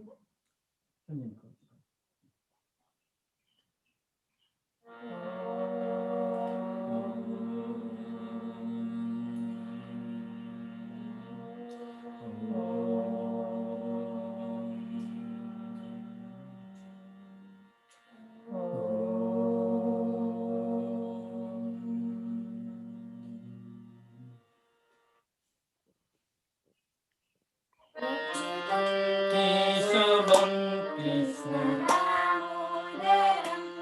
Achyutam Keshavam Krishna Damodaram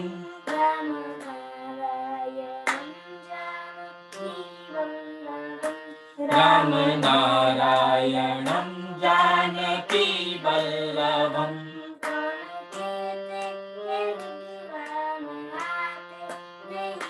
कौन कहते हैं भगवान आते नहीं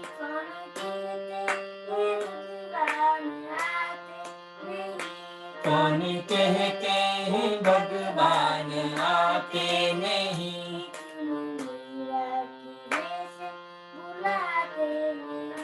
तुम मीरा की जैसे बुलाते नहीं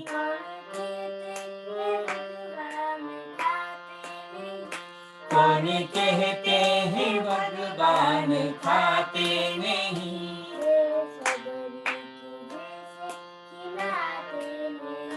मेरे शबरी के जैसे खिलाते नहीं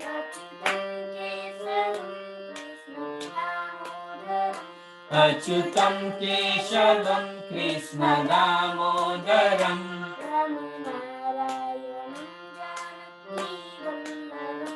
राम नारायणं जानकी वल्लभं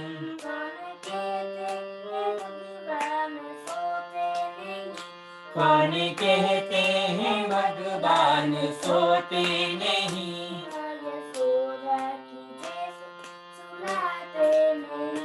माँ यशोदा की जैसे सुलाते नहीं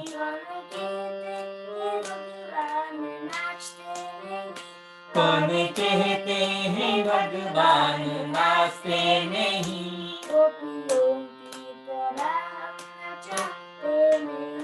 गोपियों की तरह हम नचाते नहीं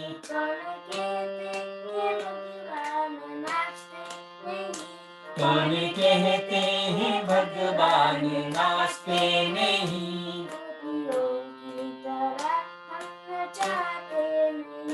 गोपियों की तरह हम नचाते नहीं गोपियों की तरह हम नचाते नहीं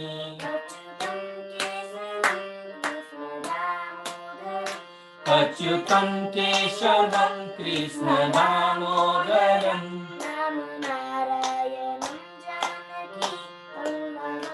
राम नारायणं जानकी वल्लभम्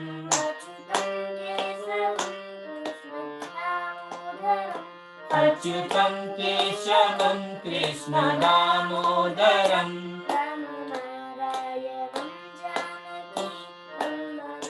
राम नारायणं Janaki वल्लभम् Very nice. How about a little bit of Mahamantra? Yes, sure, Prabhuji. Hare Krishna. And Asim Prabhu, maybe next week, your kids, make them ready, please. Krishna, Hare Krishna, Krishna Krishna, Hare Hare, Rama, Hare Rama, Rama Rama, Hare Hare, Hare Krishna, Hare Krishna, Krishna Krishna, Hare Hare, Hare Rama, Hare Rama, Rama Rama, Hare Hare, Hare Krishna, Krishna Krishna, Hare Hare, Hare Rama, Hare Rama, Rama Rama, Hare Hare, Hare Krishna, Krishna Krishna, Hare Hare, Hare Rama, Rama Rama, Hare Hare, Hare Krishna, Krishna Krishna, Hare Hare, Hare Rama, Rama Rama, Hare Hare, Hare Krishna, Krishna Krishna, Hare Hare, Hare Rama, Rama Rama, Hare Hare. More Premanande. Hari Hari Bol. Hari Bol. Hari Bol. Very Very nicely nice. said. Wonderful. Wonderful. Wonderful. Very nice. Hare Krishna, Hare Krishna, Hare Hare Krishna. Oh, Okay. Thank you everybody. Uh, on behalf of Bhakti Vedanta Bhagavad Group, thank you very much everybody for joining today's session. Um, Today we discussed about, on verse 5 of the Chaitanya Shikshashtakam. The meaning of the verse is, "Hey, O son of Maharaj Nanda or Krishna, I am your eternal servitor. Yet somehow I have fallen into the ocean of birth and death cycle. Please save me and make me one of the dust particle of your lotus feet." All this verse is all about the surrender and humility again. Prabhuji nicely explained, summarized all the 5 verses from the beginning and linked all these verses nicely. Thank you very much, Prabhuji, for another nice lecture. One announcement: Sunday, June 27 is the appearance of Srila Bakreshwar Pandit. Monday, And Monday. Monday, yes, Monday, June 28th is the appearance of Srila Bakreshwar Pandit. I again thank you everybody for joining today's session, and now we'll open the mic for any, if you have any questions or reflections, you can let us know. Thank you very much. Jai Jagannath. Jai Jagannath. Thank you, Anup Prabhu.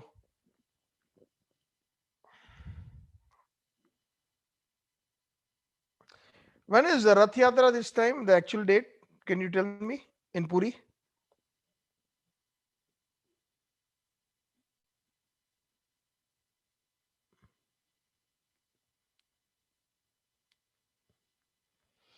In the meantime, anybody has any questions or reflections or any kind of comments, please feel free to unmute yourself. It's July 12th, Prabhuji, Rath Yatra. Rath Yatra is July the 12th. Yeah, Monday. Basically, I have one Sunday, 2 Sundays. I'm hoping if I can finish the Chaitanya Shikshashtakam, then we can enter into the pastimes of Lord Jagannath. 12th is a Monday. So I have 3 Sundays, right? 4 Sundays. How many Sundays do I have? No, I think July 12th, right? Yeah. So we have 2 more. 4, yeah, 4 and 11th. 4th and 11th. Oh, 4th, and I have 2 more Sundays. Yeah, okay. Well, I'll try my best. So we still have 3 more verses. Hopefully, we can wrap it up in the next 2 weeks. And then we can go into the Lord Jagannath's Rath Yatra Katha, Yeah, sure. like we did last year. Yeah, we did it. So, is there anybody who would like to? Um, So Prabhuji, Yes. then I will ask a question. Um, from what incident or activity do Vaishnavas consider Mirabai is a competitor of Radha? And what I don't know exactly, but what I have heard, like at the end, during the last time, Mirabai also merged into Sri Krishna. Is that true? I'm not sure about that merging part. What happens is, supposing if we are followers of a particular person or a saint or a guru, then our attachment is so much that sometimes over a period of time things get there is different explanations that the devotees give for a particular, but the only reason is because um, she doesn't want to become Radha Dasi. She wants to keep Krishna for herself. There is a big difference there in the bhav. Whereas us, meaning the followers of Mahaprabhu, our goal is Radha Dasyam. Radha Dasyam means the servant, to become a servant of Radharani. So Okay. keeping Krishna away from Radharani is not the goal of the Gaudiya Vaishnavas, to bring them together. That is the goal. But it is sure, like it's Mirabai is not another life of Radharani, something like that. No, no, no, no, no. No, no, no. Who said that? No, She's a what? I'm just She's a great thinking like, devotee. And please don't get me wrong, there are many great devotees. But yeah, as far as we are concerned, we follow Mahaprabhu. So the greatest devotee that even Krishna himself is crazy about is Radharani. yeah, We already explained that. If Krishna is so crazy that he wants to the mood of Radharani, then you can understand Krishna never wanted the mood of Meera. Krishna never wanted the mood of any other devotee. You get the point? He wanted the mood of Radharani. yeah. That's And why that is I why asked. last 1 second. Yeah, Last 12 years he spent in the Gambhira to attain yeah. that. Yes, yes. Chaitanya Prabhuji merged into Jagannath. So No, similarly, when he I did not merge into Jagannath, he into Tota Gopinath. In Gopinath. There okay, is a temple of Gopinath in the garden known as the Tota. So there is a Tota Gopinath. There he merged Mahaprabhu. yeah. No, Merged that's means how. he became Adrushya. Yeah, when I heard the And same that thing is a like grand, Meera merge into Krishna, I then don't I know about. thought, oh, okay, I mean, see again, like I said, that if I'm not interested in the because there's so many paths, there's so many yeah, paths in spirituality. So if I'm not really attracted or not interested in a particular path, then there's so much to learn in this path of Mahaprabhu that even if I spend millions of lifetimes, it is not sufficient. yes, that's right, that's right. So I would like to spend every breath, every moment, Yeah, trying to be a servant in the line of Mahaprabhu. That that's is right. the personal goal that I have. So I have limited knowledge. When you ask me about other stuff, I may have Yeah, little bit. I don't know exactly, Ajay. I heard somewhere, so that's why I thought let's clarify. Okay, thank you. Anybody has any questions, please? Asim, I just saw your son. What's his name? I forgot. Divan, Krishna. Vivan. As it. How do you spell it? Hare Krishna Gar. Hare Krishna. You ready to do kirtan next week? Okay. Very good. Okay. Vivan. Oh, Vivan. Yeah, Vivan. Vivan, next week. Okay. Dasavatar. Okay. Very nice. Oh, you'll sing Dasavatar. Yeah, you Pralaya can Pralaya recite Di it. Chale, Sitaman, Kesava Dhrita. We all Very nice. understand. Jaydev Goswamis. Hari Bol. Yes. But without like I don't have the symbols. I'll get it. That's okay. That's You okay. don't need. That's okay. Sing with bhav, whatever you do, and sing it that you are doing it for the pleasure of Krishna. That is important. Pleasure of Lord Jagannath. Sing it for them. Okay. Thank you. Hari Bol, Vivan. Hari Bol. So, all right, then I don't think, and if anybody doesn't, just stay connected to the lotus feet of Krishna. Hey, Nanda Tanuja Kim Karo. Pray like that. Let us pray to Krishna that we are worthless. Please accept us as a particle of dust at your lotus feet. Yes. Something that we need to take home within our hearts. That bhav. Certainly, Krishna will be very, very merciful. He is merciful. And more merciful is Mahaprabhu. So that is why he is doing this for us. All these verses that Mahaprabhu is speaking, internal, external reasons, it's so amazing. It applies to each one of us. And then he's got this little secret for himself. The cake of the icing that we have to discover. And that only comes with the mercy of the Gaudiya Vaishnavas.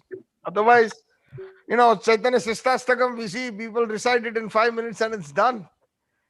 And but somehow or the other, Mahaprabhu, Prabhupada's mercy is there. This is our 17th week. I cannot believe in my own eyes and ears, and my own tongue, that how I am able to continue like this. And this is indeed mercy. Otherwise, how?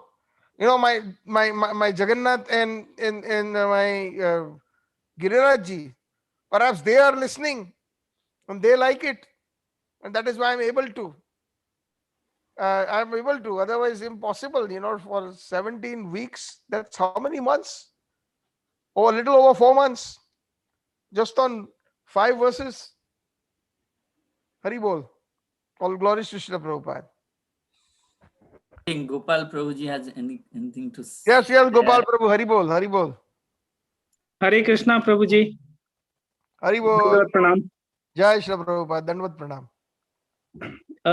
Prabhuji, I have a small question. Pardon me if it is wrong question. No questions are wrong if the intention is right. Yeah. As you said that Jnana and Karma, those two are cheaters. Like during your lecture. Oh, I want to stop you. Yeah. I just repeated the message. Bhakti Vinod Thakur says.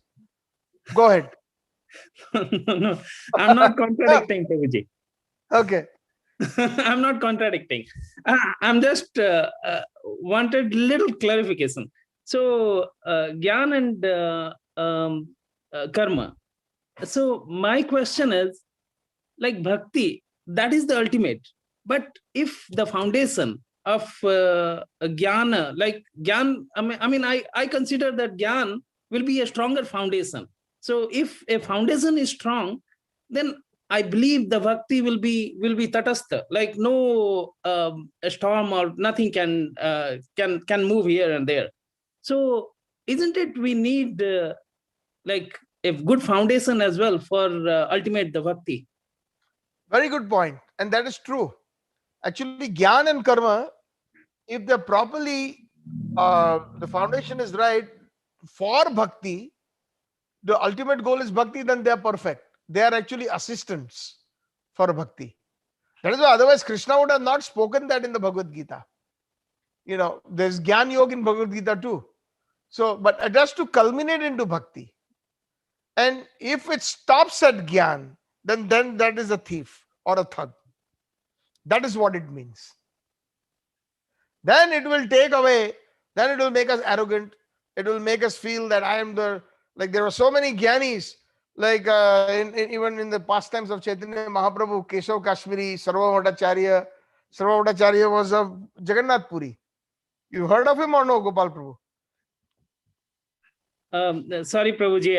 Sarvabhattacharya, he was the greatest scholar in the time of Mahaprabhu, who was residing in Puri, and he was the chief Brahmin in King Prataprudra's palace also. But he was a scholar, Gyani, and a Brahmavadi. But Chaitanya Mahaprabhu showed very special mercy to him, and then he became a Vaishnava. So that Gyan, can become an impediment. It's like a double-edged sword. And if it is not used properly, and if it doesn't culminate into bhakti, so like money is not bad. I can give you another analogy. Money is not bad. But money, if it is not used properly, then it can end up in different wrong places. Say prostitution, gambling, and so many other illicit activities. It's still money, right? The goal, but the goal is wrong. But if then money, if somebody, a Vaishnava, there are many rich Vaishnavas, very rich. And if their goal is simply that whatever Krishna sends my way, it is for his service, then that's the perfect use of money. So that Gyan and Karma are like that. If Gyan and Karma do not, because Gyan and Karma, they are foundations and they are easier. Easier in the sense that to immediately say, to tell somebody that, accept Krishna as the ultimate surrender, accept the bhakti of the Vrajvasis as the ultimate, it's not going to sink in. They need all these flowery language of the Veda to study, to establish, like we established in a science class, like they establish a theorem or a formula or a thesis. So all that jnana in the Vedas is establishing the supreme or supremacy of Sri Krishna. But the Gyan doesn't give you that sweetness and the intimacy of Krishna. See the difference? But Bhakti can give you that intimacy. Bhakti can give you the association of Sri Krishna as an intimate or an internal associate of Sri Krishna. Gyan cannot. Gyan can take you to a certain level.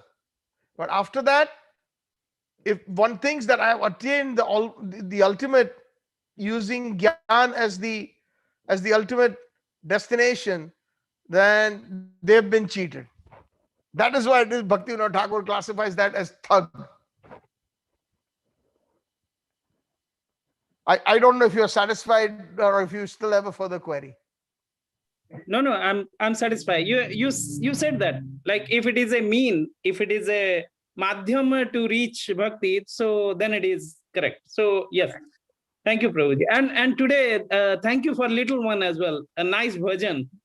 Yeah, we are very good. I was happy to have Rishik perform the bhajan. Yeah. Yes, thank you. Thank you, Hare Prabhuji. Krishna. Hare Krishna. Okay, Gopal Prabhu. Be safe. Haribol. Hari Bol. Anybody else before we wind up?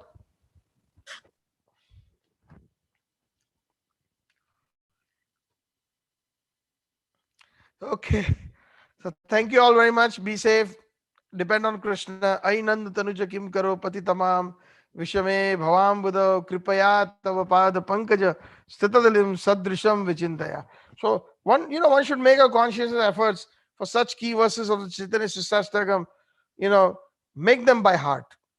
And then when we are reciting them, the meaning will come to us, especially after hearing katha.